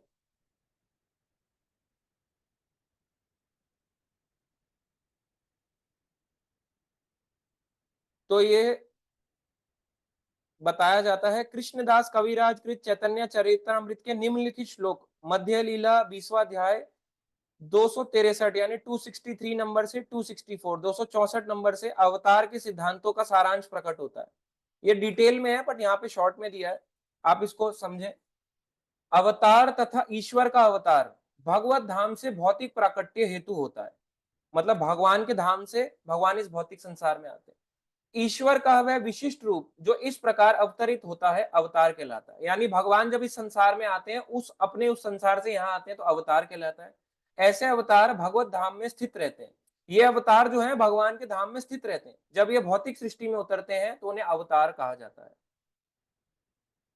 समझे जी? यानी कि भगवान हमेशा से है, वैकुंठ में है, मगर जब इस सृष्टि में आते हैं तो वो इतना शॉर्ट टाइम होता है भगवान के लिए, हमारे पलक झपकने से भी भगवान इतनी जल्दी पहले लीला करके समाप्त करके चले जाते हैं। हमारे को लगेगा बहुत बड़ा टाइम है, मगर भगवान के लिए कुछ भी नहीं है। ब्रह्मा जी के 100 साल भी भगवान की एक सांस के बराबर है। अब आप बिलीव करो कि भगवान लीला करने आएंगे, कुछ सालों के लिए आ रहे हैं, मान लो लीला करने, कुछ हजार सालों के लिए, भगवान के लिए क्या है, एक सांस में भगवान के लिए पूरा ब्रह्मांड खत्म हो जाता है। तो लीला करने आए, पलक भी नहीं झपकेगी, लीला समाप्त करके चले भी जाएंगे। तो भगवान जब अपने धाम से इस संसार में आते हैं तो इसे कहते हैं अवतार। वैकुंठ से आए अवतार, गोलोक से यहाँ आए अवतार, इस तरह से। और यहाँ पे भी जहाँ पे आते हैं वो जगह कहलाती है भगवान का धाम।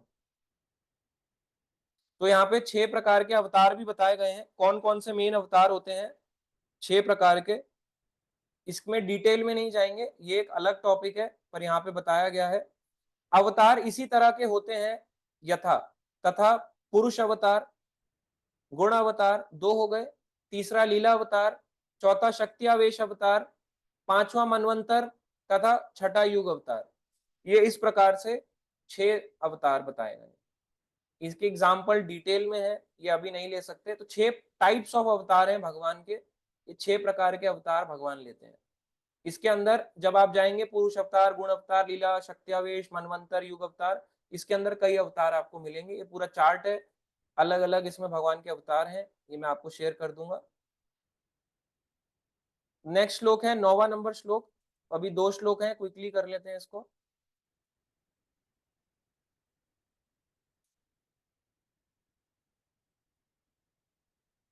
ये भी बहुत इंपॉर्टेंट श्लोक है, आपको ये याद रखना होगा। जन्म कर्म च मे दिव्यम एवं यो वेति तत्वता त्यक्त्वा देहम पुनर्जन्म नेति मामेति सो अर्जुना। हे अर्जुन, जो मेरे आविर्भाव यानी कि अपीयरेंस, भगवान का जन्म तथा कर्मों की दिव्य प्रकृति को जानता है, वह इस शरीर को छोड़ने पर इस भौतिक संसार में पुनः जन्म नहीं लेता, अपितु मेरे सनातन धाम को प्राप्त होता है। भगवान कह रहे हैं जो मेरे जन्म और कर्म इसकी दिव्य प्रकृति को जानता है वो इस संसार में नहीं आएगा। कैसे जानोगे, जब पढ़ोगे। जब पढ़ोगे नहीं तो दोबारा जन्म तो लेना पड़ेगा। जो लोग छोड़ के जा रहे हैं जूम, क्या वो सोच नहीं रहे कि मुझे जन्म लेना पड़ेगा अगर मैं छोड़ के चला जाऊंगा। आज तो सैटरडे है, आज भी अगर भक्त क्लास नहीं लेंगे तो सोचो हमारी क्या स्थिति है। भगवान हमारे को ये ज्ञान जो है फ्री में मिल रहा है प्रभुपाद जी की कृपा से, हम केवल मार्गदर्शन कर सकते हैं। और प्रभुपाद जी का ज्ञान है, फ्री ऑफ कॉस्ट, इसमें कोई पैसा नहीं लिया जा रहा है आपसे। यही पैसा आप इस्कॉन में जाओगे यही आपको मिलेगा। आप भक्ति शास्त्री कोर्स करो, 6,000 रुपए का आप कोर्स करोगे, प्रभु जी भक्ति शास्त्री कर रहे हैं 10,000 रुपीज में, कर लो। उसमें आ जाएगा Bhagavad Gita, Ishopanishad, nectar of instruction, Bhakti Rasamrita Sindhu, 4 करो प्रभु जी। हमने तो पारंगत पाली, हमने चार कोर्स कर, 4 ग्रंथ पढ़ लिए। एक साल में आप कैसे 4 ग्रंथ पढ़ लोगे मुझे बताओ। एक चीज याद नहीं हो रही। भगवान कह रहे हैं मेरा जन्म कर्म को जानो, दिव्य है मेरा जन्म और कर्म, उसको ही दिव्य नहीं मान रहे, भगवान पे डाउट कर रहे हैं। इतना इस शास्त्रीय कोर्स करने से नहीं होगा। ये कोर्सेज का पर्पस इस्कॉन में इसलिए बनाया ताकि read more and more Srila Prabhupada books. इन कोर्सेज का एक ही पर्पस है, read more and more Srila Prabhupada books. आप जाओ कोई दिक्कत नहीं है, पर आपको ये ज्ञान नहीं मिलेगा। वहां पैसा देके ये ज्ञान लोगे, भक्ति शास्त्री का ऑनलाइन कोर्स ले लो, पैसा देके मिलेगा। यहाँ आपको फ्री में मिल रहा है, भक्त उसकी कदर नहीं करते। फ्री की चीज की कदर नहीं करी जाती, ये बात सच है। आप जाओ, और वो पैसा इसलिए लेते हैं ऑब्वियसली क्योंकि वो आपको अपना टाइम दे रहे हैं, कई भक्तों को टाइम दे रहे हैं। हम भी अगर पैसा चार्ज करेंगे तो बताओ कौन लेगा क्लासेस को। तो ये फ्री है, आपको फायदा उठाना चाहिए। भगवान कह रहे हैं जो मेरा जन्म और मेरा कर्म इस दिव्य प्रकृति को जानता है वो इस संसार में दोबारा जन्म नहीं लेगा। भगवान का जन्म दिव्य है, कोई साधारण माँ से नहीं हुआ भगवान का जन्म कि हमारी तरह आए 9 महीने के बाद जन्म हो गया, ऐसा जन्म नहीं था भगवान का। दिखा रहे हैं मगर दिव्य जन्म है। हमारे जन्म के बारे में कौन बताता है, कोई बताता है हमारे बर्थडे की लीलाओं के बारे में? बोलते हैं अरे हमारा बच्चा था बड़ा रोते हुए पैदा हुआ, कोई बोलता है? जन्म की लीलाएं करते हैं। अगले 2 दिन का है आपका कोई छठी के दिन आपने पूतना को वध कर डाला, पूतना का उद्धार कर दिया है हमारे में से कोई? छठे दिन में पूतना का उद्धार हुआ, ये हमने किसी का उद्धार करा हो छठे दिन में? छठे दिन में कुछ नहीं करा होगा, सो रहे होंगे आंख बंद करके, पता भी नहीं होगा क्या हुआ। छठी निकली, 7वीं निकली, कहेंगे बूढ़े हो गए, पता ही नहीं लगा कब बूढ़े हो गए। तो हमारा जन्म दिव्य नहीं है, भगवान का जन्म दिव्य है। आज भी हम भगवान की लीलाओं को याद कर रहे हैं। भगवान के कर्म देख लो, हम डांस करेंगे, हमारे बारे में गलत हो जाएगा। मगर भगवान करते हैं रासलीला अपनी शक्ति के विस्तार करके, तो भगवान का देखो कितना फेमस है। आज भी लोग उस रासलीला को रॉन्ग वे में कॉपी करके बॉलीवुड मूवीज में दिखा रहे हैं, हॉलीवुड मूवीज में अपनी पिक्चरें चला रहे हैं, और वो पिक्चरें भी चल रही हैं, वो गाने भी चल रहे हैं। जहां जहां भगवान को डाल देते हैं पिक्चरों में उठा के, वो भी चल पड़ता है, चाहे वो रॉन्ग पोर्ट्रे कर रहे हो। देखो भगवान की कितनी महत्वता है। तो अगर हम लोग जो सही रूप से ज्ञान ले, अगर उनके जन्म कर्म को जान जाए, तो भगवान कहते हैं वो पुनर्जन्म नहीं लेगा, पर उसके लिए आपको सीखना पड़ेगा। हियरिंग और रीडिंग, आपको अपना टाइम देना पड़ेगा भगवान को जानने के लिए। यहाँ पे नेक्स्ट लास्ट नंबर श्लोक पे चलते हैं, आज के 10वां नंबर श्लोक।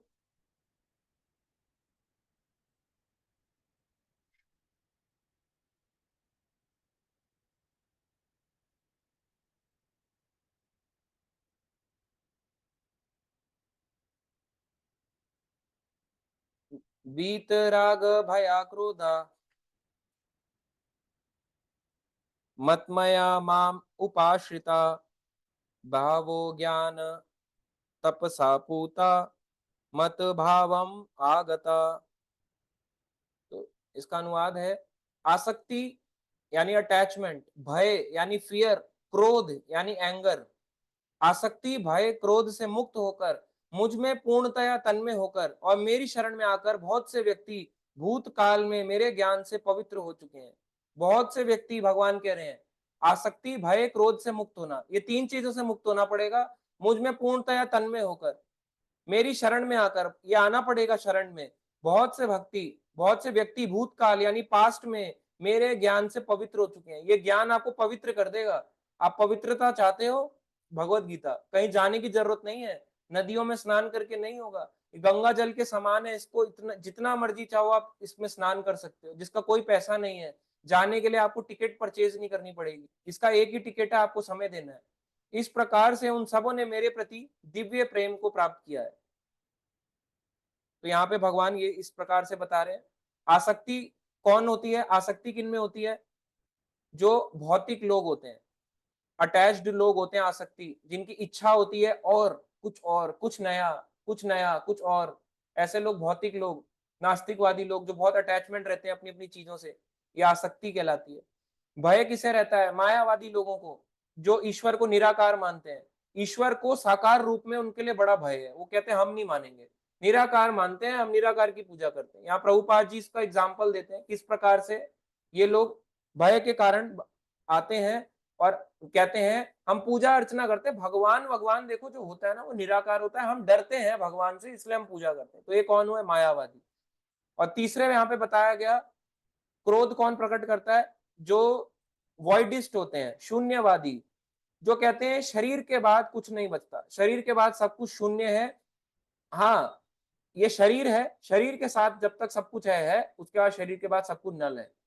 ऐसे लोग बुद्धिज्म वाले, या आप कह सकते हैं वॉइडिस्ट, जो कहते हैं कि सब कुछ जीरो हो जाता है, मरने के बाद कुछ नहीं बचता। तो ऐसे लोग क्रोधित होते हैं, इनको जरा सा उत्साह ये क्रोधित हो जाते हैं। तो इस प्रकार से यहाँ पे बताया गया, ऐसे इन तीनों चीजों से आपको उठना होगा। ना आपको आसक्ति रखनी है, ना क्रोध रखना है, ना भय रखना है। जब इससे मुक्त हो जाओगे, भगवान की शरण में जाओगे, तब भगवान का दिव्य प्रेम प्राप्त होगा। इतना इजी नहीं है कि हर किसी को भगवान का दिव्य प्रेम प्राप्त हो जाएगा। लिख देंगे, है ना, I lost my heart in Vrindavan, I lost my, है ना, हार्ट, एक बड़ा सा दिल बना होगा, इन मायापुर, या पीठ पे लिखा होगा। इससे क्या हो जाएगा? आई लॉस्ट, है ना, वो व्यक्ति लॉस्ट हो जाएगा मगर उसको कभी नहीं मिलेगा। उसका हार्ट क्या, वो पूरी तरह से उसकी जिंदगी लॉस्ट हो चुकी है, ऐसी टी शर्टें पहन पहन के। उसको खुद नहीं समझ आ रहा कि मेरी जिंदगी वेस्ट हो रही है, मैं क्या कर रहा हूँ। और वो लिख रहा है बस I lost my heart in Vrindavan, उसको कुछ नहीं मिलने वाला, वो पूरा ही लॉस्ट है। आसक्ति भय क्रोध, ये तीन चीजों का त्याग करो, तब भगवान की शरण में जाओ और भगवान का दिव्य प्रेम प्राप्त होगा। ऐसे नहीं होगा केवल ये लिखने से। और यहाँ पे देखो भगवान के बारे में जिसको जानना है, सबसे इंपॉर्टेंट है जो आज हमने पढ़ा 4.2, भगवान के गुरु परंपरा में प्राप्त ज्ञान लेना पड़ेगा। जो परंपरा से बाहर होके मंत्र जाप भी कर रहा है, वो मंत्र जाप भी उसका फ्लॉप हो जाएगा, काम ही नहीं आएगा। आप कहोगे काम आएगा, नहीं आएगा, नहीं, बिल्कुल जीरो हो जाएगा अगर वो परंपरा विहीन होके चाहे इतने बड़े बड़े माथे पे पूरा भर भर के तिलक लगा रहा हो, चंदन लगा रहा हो, यूं लगा रहा हो, बिल्कुल वो हो जाए, बड़ी सी जटा अपने ऐसे करके बड़ी सी शिखा रख ले, वैरागी डांस कर ले, वैरागी कपड़े पहन ले, कुछ नहीं होने वाला। संप्रदाय जो विहीन है उसका मंत्र जो भी वो करेगा वो निष्फल होगा। वो जपेगा, उसको कृपा मिलेगी, मगर उसको कभी भगवान नहीं मिलेंगे। इसलिए संप्रदाय में रह के ज्ञान लेना उतना ही इंपॉर्टेंट है जितना कि आप एक स्कूल का एडमिशन में ढूंढते हो। सीबीएसई होना चाहिए, आईसीएसई बोर्ड होना चाहिए, ये होना चाहिए, एनसीईआरटी बुक्स होनी चाहिए। कॉलेज में जाते हो, एक बेस्ट कॉलेज में देखते हो कि कौन सा बेस्ट कॉलेज है, कहाँ से एफिलिएटेड है, कहाँ से रिकॉग्नाइज्ड है, कहाँ से है, जेई में आता है नहीं आता, नीट में आता है नहीं आता, एनएलयू में आता है नहीं आता, अब सब कुछ चेक कर डालोगे। मगर आप जब भक्ति में जाते हो, भक्ति किसी से भी ले लेंगे, इनके पहनते हैं ना ब्लैक कलर की धोती, काली पीली पड़ी रहती है इनकी, उससे कुछ नहीं होगा। आपको ज्ञान लेना है, परंपरा से लो। विदाउट परंपरा ज्ञान वेस्ट है, आप ले भी लोगे समझ कुछ नहीं आएगा। तो ये इंपॉर्टेंट है आज के श्लोकास में, ये 10 श्लोक्स हैं। फिर हम नेक्स्ट क्लास में आगे से कंटिन्यू करेंगे। तो आपको लेते हैं कुछ क्वेश्चन। सबसे पहले हनुमान प्रजापति प्रभु जी का। हरे कृष्णा प्रभु जी। प्रभु जी, मेरे दो क्लैरिफिकेशन मुझे करने थे इसमें। प्रभु जी, पहला है कि प्रभु जी, गीता हम लोग को क्या वैसे ही समझनी चाहिए जैसे अर्जुन जी ने समझा, क्योंकि वो भक्त के रूप से समझ रहे थे, तो क्या वैसे ही समझना चाहिए? बिल्कुल ऐसे ही समझना चाहिए। देखो मैं आपको श्लोक दिखाता हूँ, ये इसी श्लोक में है, चौथा अध्याय 10 नंबर श्लोक। ये एक भक्ति रसामृत सिंधु का बताया गया है। भक्ति रसामृत सिंधु यानी नेक्टर ऑफ डिवोशन के अनुसार भक्ति का विज्ञान इस प्रकार है। आदौ श्रद्धा, ततः साधु संग, अतः भजन क्रिया, तथा अनर्थ निवृत्ति स्यात्, तथा निष्ठा, रुचि, तथा। यानी कि यहाँ पे बताया गया है प्रारंभ में आत्म साक्षात्कार की सामान्य इच्छा होनी चाहिए। सबसे पहले इच्छा, डिजायर होनी चाहिए कि मुझे भगवान को जानना है। जिसकी डिजायर नहीं है भगवान को जानने की, ही नहीं है, सिंपल है, जिसका फेथ ही नहीं है वो भक्ति में नहीं आ सकता। जब वो फेथ रखता है, ततः साधु संग, इससे मनुष्य ऐसे व्यक्तियों की संगति करने का प्रयास करता है जो आध्यात्मिक दृष्टि से उठे हुए हैं। ये चौथा अध्याय 10वां नंबर श्लोक भगवत गीता के तात्पर्य में प्रभुपाद जी ने दिया है। अगली व्यवस्था में गुरु से दीक्षित होकर नव दीक्षित भक्त उसके आदेशानुसार भक्ति योग प्रारंभ करता है। तो यहाँ पे बताया गया है गुरु से दीक्षित होकर नव दीक्षित भक्त आदेशानुसार भक्ति योग प्रारंभ करता है। इसका मतलब इस तरह से भक्ति प्रारंभ होती है। पहले श्रद्धा, श्रद्धा के बाद साधु संग, फिर भजन क्रिया। तो भजन क्रिया जब वो मार्ग में लगेगा, शिक्षा, शिक्षा से दीक्षा मार्ग, फिर दीक्षा के बाद उस दीक्षा के नियमों का पालन, दीक्षा गुरु के शिक्षाओं का पालन, और आगे भी फर्दर ये सब चीजें। ये नहीं कि श्रद्धा फेथ खत्म हो गई, पहला था, पहली सीढ़ी थी आदो श्रद्धा तथा साधु संग, श्रद्धा आई, साधु संग किया, फिर भजन क्रिया पे पहुंचा। जैसी दीक्षा हुई तो साधु संग छोड़ दिया और श्रद्धा खत्म कर दी, फिर कोई फायदा नहीं है। जब आप ऊपर जाते हो तो पिछला ज्ञान याद रखना पड़ता है। श्रद्धा भी रखनी है आगे बढ़ने पे, और साधु संग भी करना है, यानी भक्तों का संग भी करना है। दीक्षा हो जाएगी तो भी भक्त संग करना है, ये नहीं छोड़ देना है उसके बाद, तब भी करना है। तो इस तरह से ये बताया गया है। फिर हम धीरे धीरे जब आगे प्रोसेस में आगे बढ़ते हैं तो उस प्रोसेस में फिर यहाँ पे बताया गया, फिर धीरे धीरे करके ऐसे अर्जुन है, अर्जुन ने जिस प्रोसेस से हम आगे बढ़ रहे हैं यहीं पे यहाँ पे भक्ति रसामृत सिंधु में बताया गया। इस प्रकार गुरु के निर्देश में भक्ति करते हुए वह समस्त भौतिक आसक्ति से मुक्त हो जाता है। जैसे कृष्ण ने अर्जुन से उपदेश प्राप्त किए, गुरु के रूप में उपदेश प्राप्त किए, समस्त भौतिक आसक्ति उसकी मुक्त हो गई अर्जुन की। ओके प्रभु जी। प्रभु जी, और एक क्वेश्चन है कि प्रभु जी, मुझे अटैचमेंट है उन चीजों से जिसे मैं यूज करता हूँ सर्विस के लिए, मतलब भगवान की सेवा के लिए, तो क्या ये सही है या गलत है? देखो अटैचमेंट सही मायने में देखा जाए, अटैचमेंट हमारे को नहीं होनी चाहिए। अगर देखा जाए हमें आगे बढ़ना है भक्ति में, अब आप बोलोगे अटैचमेंट त्याग दें अपनी फैमिली को या सब चीजों को, नहीं त्याग सकते। हम सब अटैच्ड हैं, मैं भी हूँ, आप सबसे ज्यादा ही अटैच्ड हूँ, मैं भी कई चीजों से अटैच्ड हूँ। अब हम सोचेंगे नहीं नहीं आप कैसे हो सकते हो, आप तो बता रहे हो, ऐसा नहीं हो सकता। हम सब कहीं ना कहीं संसार में चीजों से अटैच हैं, हमें एक्सेप्ट करना होगा। कोई झूठ नहीं बोल सकता मैं अटैचमेंट के राज में अटैच नहीं हूँ। कैसे अटैच नहीं हो, लोग अपने पद से अटैच्ड हैं। और तो छोड़ो, इस्कॉन में अगर आप किसी को बोलो प्रेसिडेंट हो, वाइस प्रेसिडेंट हो, उनको अपने पद से अटैचमेंट नहीं है क्या? पद से अटैचमेंट है, अटैचमेंट हम सबको है। जिस दिन अटैचमेंट खत्म होगा तब हम आगे बढ़ेंगे ना। अभी अटैचमेंट सबको है कहीं ना कहीं, पर उस अटैचमेंट को कैसे सेवा में लगाएं, ये आती है। 3 रास्ते हैं, एक अटैचमेंट, एक है डिटैचमेंट, एक है आसक्ति, एक है पूरी तरह से छोड़ देना, वो भी गलत है। एक है मिडल पाथ, अनअटैचमेंट, यानी अटैच होते हुए भी डिटैच रहना। यानी कि सब कुछ करो, फैमिली के साथ रहो, उठो बैठो बात करो। ये नहीं कि फैमिली के साथ बैठे हो, बोल रहे हैं आप, बिल्कुल अभी स्टूडेंट हो, वो आपको बोल रहे हैं आजा हमारे साथ बैठ जा, आप बोलो नहीं नहीं मैं तो माला पकड़ के बैठा हूं, हरे कृष्णा, और बेचारे फैमिली वाले रो रहे हैं, परेशान हो रहे हैं, बैठ जाओगे वैसे ही खुश हो जाएंगे, थोड़ी सी देर बैठ के 10 मिनट बैठ जाओगे उनके साथ खुश हो जाएंगे। तो ये रास्ता गलत है कि बिल्कुल डिटैचमेंट मार्ग पे चले जाओ। ये हर कोई नहीं रह सकता, जाएगा उसको जल्दी से माया घेर भी लेगी, क्योंकि जब वो इस रास्ते पे चलता है डिटैचमेंट के मार्ग में, तो जो उसके साथ के होते हैं, पढ़े लिखे होते हैं आजकल सब, जो उसके साथ के फ्रेंड्स हैं, फ्रेंड सर्कल, फैमिली सर्कल, जब वो उनको कहीं देख लेगा सोशल मीडिया पे, कहेगा अरे यार इन्होंने देखो अटैचमेंट रखी, आज ये कहाँ के कहाँ है, मैं डिटैचमेंट के मार्ग पे चला, मेरा देखो क्या हाल हो गया। एक काम करता हूँ, ये सब छोड़ के अब भोग भोग वोग करता हूँ। और वो इतना भोग आसक्ति में आ जाता है कि जो आसक्त हो रखे थे उनसे भी ज्यादा करने के कगार पे आ जाता है। इसलिए अनअटैचमेंट का पाथ, अटैचमेंट सब चीजों का रखो, सब चीजों के साथ रहो, जिस माहौल में पल रहे बढ़ रहे हो वैसे ही चलो, मगर उन चीजों से डिटैच कैसे रहो, अपनी भक्ति करते हुए, ये जानते हुए कि सब कुछ परमानेंट नहीं रहने वाला। और ये कब आएगी फीलिंग, जब भक्ति करेंगे, आप छोड़ नहीं सकते कुछ भी। ओके प्रभु जी। प्रभु जी, और ये क्लैरिफिकेशन मुझे चाहिए था कि जैसे कि प्रभु जी, गीता में मतलब मैंने पढ़ा था ऐसा कि मतलब भगवान प्रकट और अप्रकट होते रहते हैं। तो प्रभु जैसे जैसे कि मल्टी यूनिवर्सेस हैं, तो ऐसे ही मतलब होता है ना कि मतलब एक यूनिवर्स में भगवान आए, उसके बाद फिर दूसरे यूनिवर्स में गए, तो हाँ ऐसे ही भगवान आते मतलब रहते हैं। प्रकट। ये हाँ देखो मतलब टाइम फ्रेम कितना छोटा है। भगवान महाविष्णु एक हाँ सांस लेते हैं, संसार प्रकट हुआ खत्म हो गया, प्रकट हुआ खत्म हो गया। तो भगवान को टाइम भी नहीं लगता, इतनी जगहों पे लीला करके आ जाते हैं। मतलब हम अगर देखा जाए तो पलक भी नहीं झपेगी और भगवान कई जगहों पे हजारों हजारों साल लीला करके आ जाएंगे। हाँ Prabhu ji. Okay Prabhu ji. Thank you Prabhu ji for the class Prabhu ji. Hare Krishna. Abhimanyu Prabhu ji, Hare Krishna, आपका क्वेश्चन। हाँ, अरे अरे जी जी प्रभु प्रभु जी, मेरे को एक क्वेश्चन था कि जो आपने बताया था मनु के बारे में, ब्रह्मा जी हाँ कैसे हुआ था, वो सारा एक बार बता देते। अच्छा, मनु के बारे में बताया था, एक बार आप इसको दोबारा से रिकॉर्डिंग भी देखना, अभी शॉर्ट में बताऊंगा कि ब्रह्मा जी के 12 घंटे का दिन है, इसे कहते हैं कल्प। 12 आवर्स का डे है जिसे कहते हैं कल्प, 12 आवर्स की नाइट है जिसे कहते हैं प्रलय। कल्प और प्रलय, ठीक है, ये दो चीजें हो गई। प्रलय के समय आप मान लीजिए सृष्टि में जितनी भी जीवात्माएं हैं अभी वो कुछ काम करते हुए नहीं दिखेंगी। अभी ब्रह्मा जी सो गए, वो सारी की सारी, अब ये डिटेल में मैं नहीं जाऊंगा, वो सारी भगवान के गर्भ में चली जाती। अभी मैं नहीं जाऊंगा इसमें डिटेल में, फिर आप पूछते रहेंगे फर्दर फर्दर डिटेल।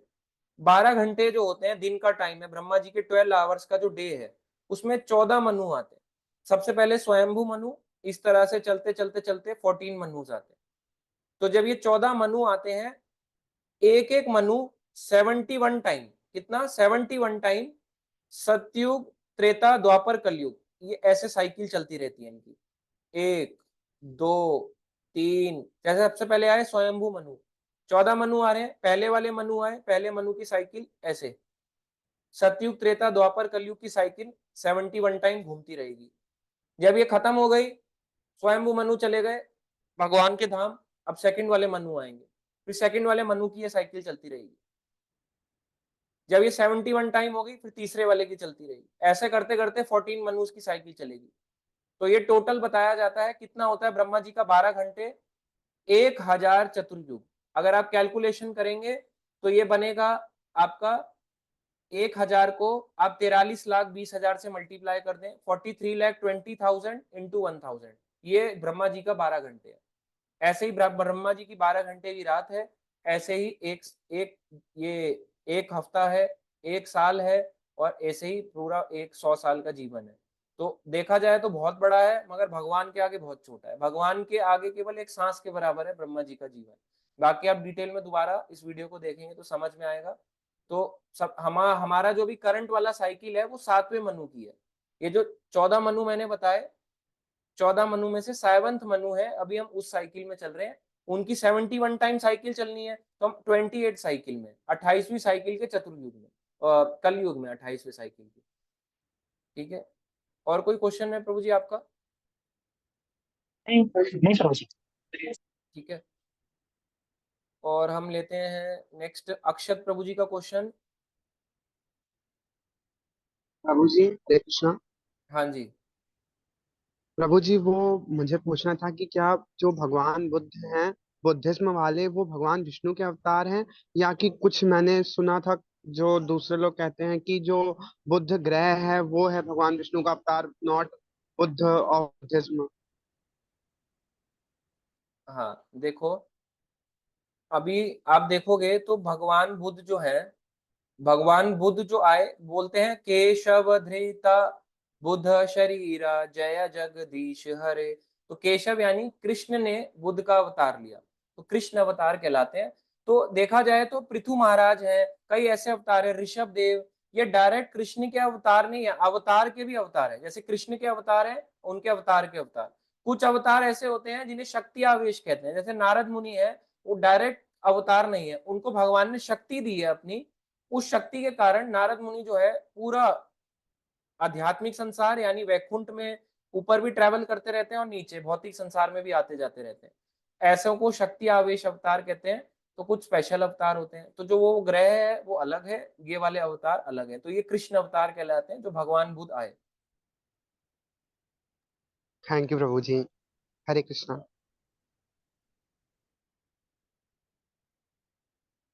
ठीक है, अब चैट बॉक्स के कुछ क्वेश्चन।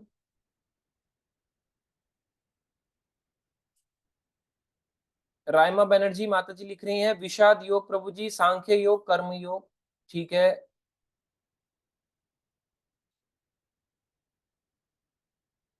कुछ भक्तों ने अपने अपने यहाँ पे लिखे हैं। नेक्स्ट क्वेश्चन आता है,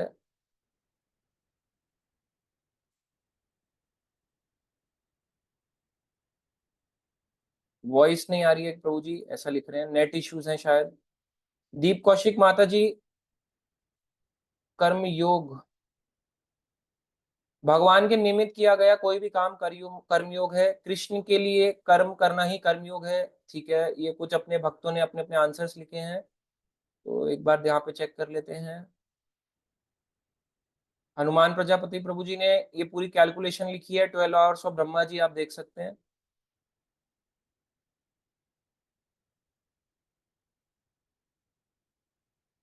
अक्षत प्रभु जी आपका क्वेश्चन हो गया, हनुमान प्रभु जी आपका क्वेश्चन हो गया।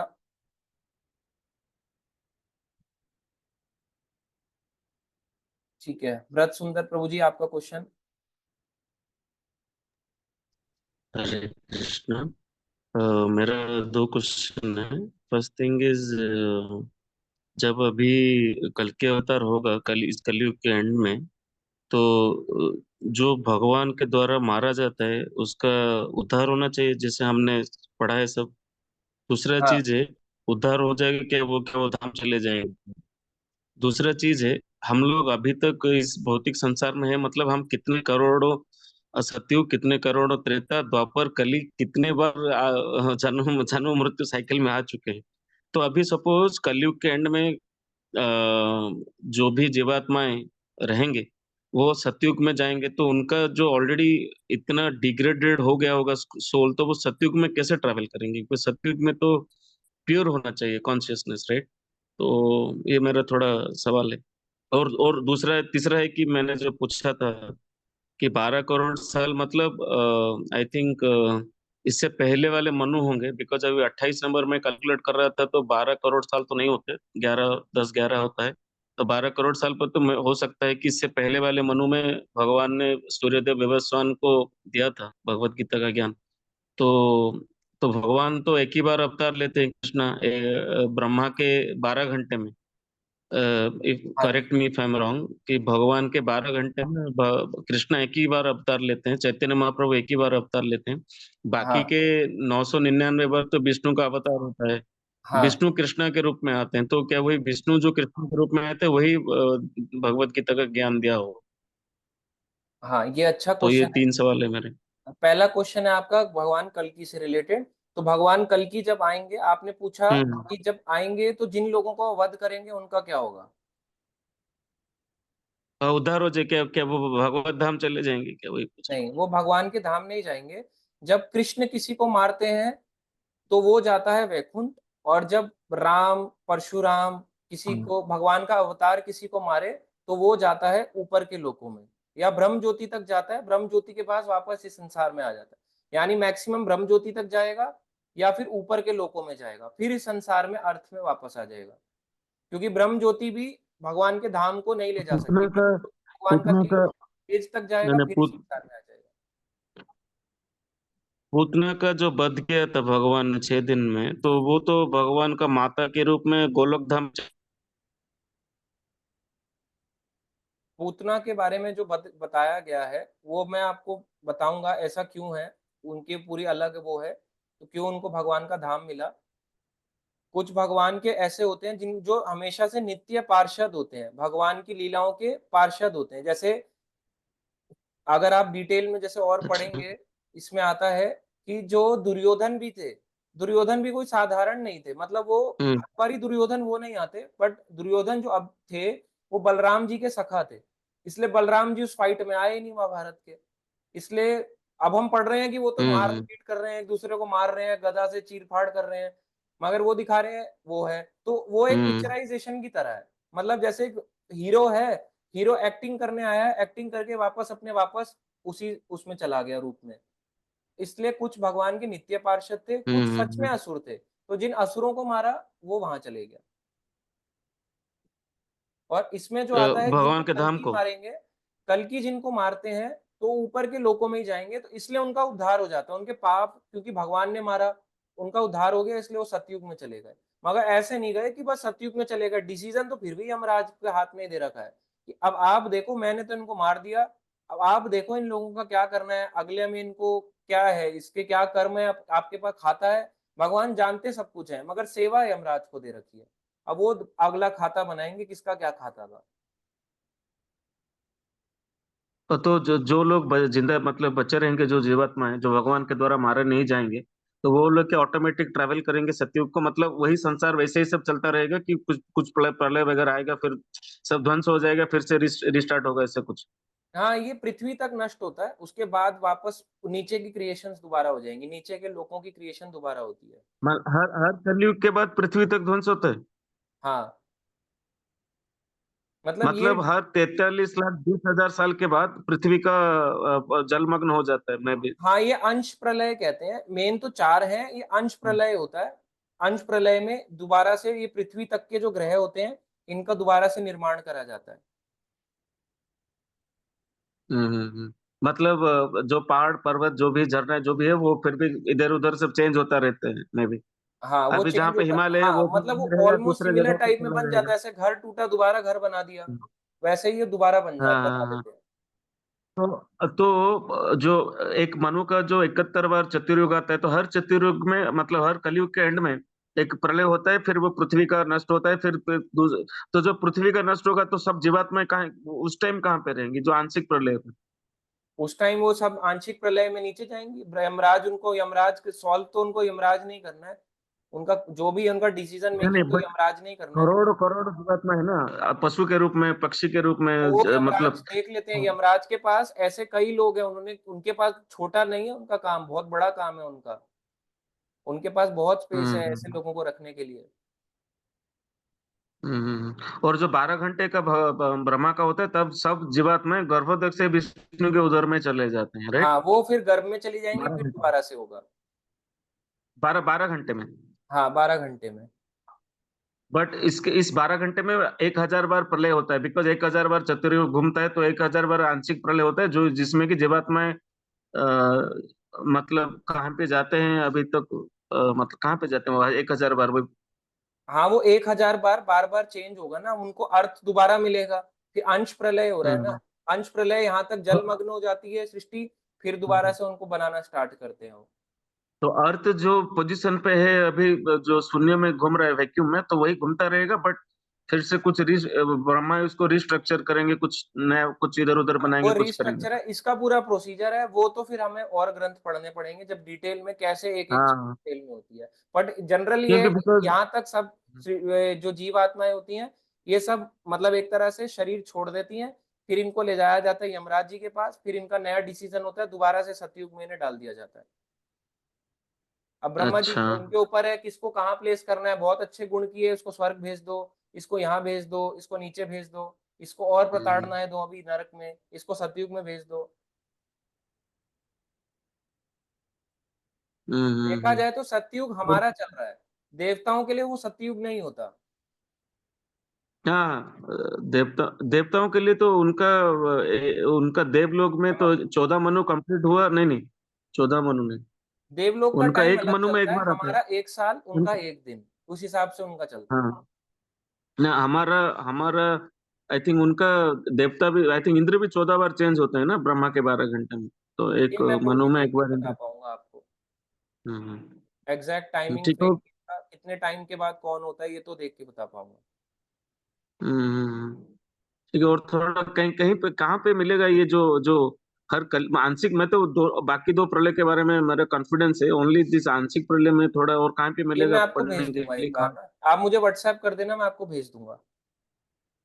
हाँ हाँ ठीक है, मैं अभी व्हाट्सअप कर देता हूँ। तीसरा है कि जो भगवान मतलब कृष्ण ने जो बताया था भगवत गीता का ज्ञान सूर्यदेव विवस्वान को, तो वो विष्णु के रूप में आए थे। हाँ विष्णु के रूप में ही आए थे, विष्णु ही मगर आए थे। मगर हमें ये समझना होगा कि चाहे भगवान बोले, भगवान का अवतार बोले, चाहे भगवान का अवतार भक्त बोले, बोले, हाँ हाँ, वो ज्ञान तो वही ज्ञान है जो अनादिकाल से था। करेक्ट कर। हाँ, कृष्ण ने ब्रह्मा को भागवतम बोला, भागवतम सुनाया, वही भागवतम चला आ रहा है। अब वो चाहे वेद व्यास जी बोले, चाहे हम बोले, चाहे आप बोले, चाहे कोई भी बोले, वो ज्ञान वैसे का एज इट इज ही रहेगा।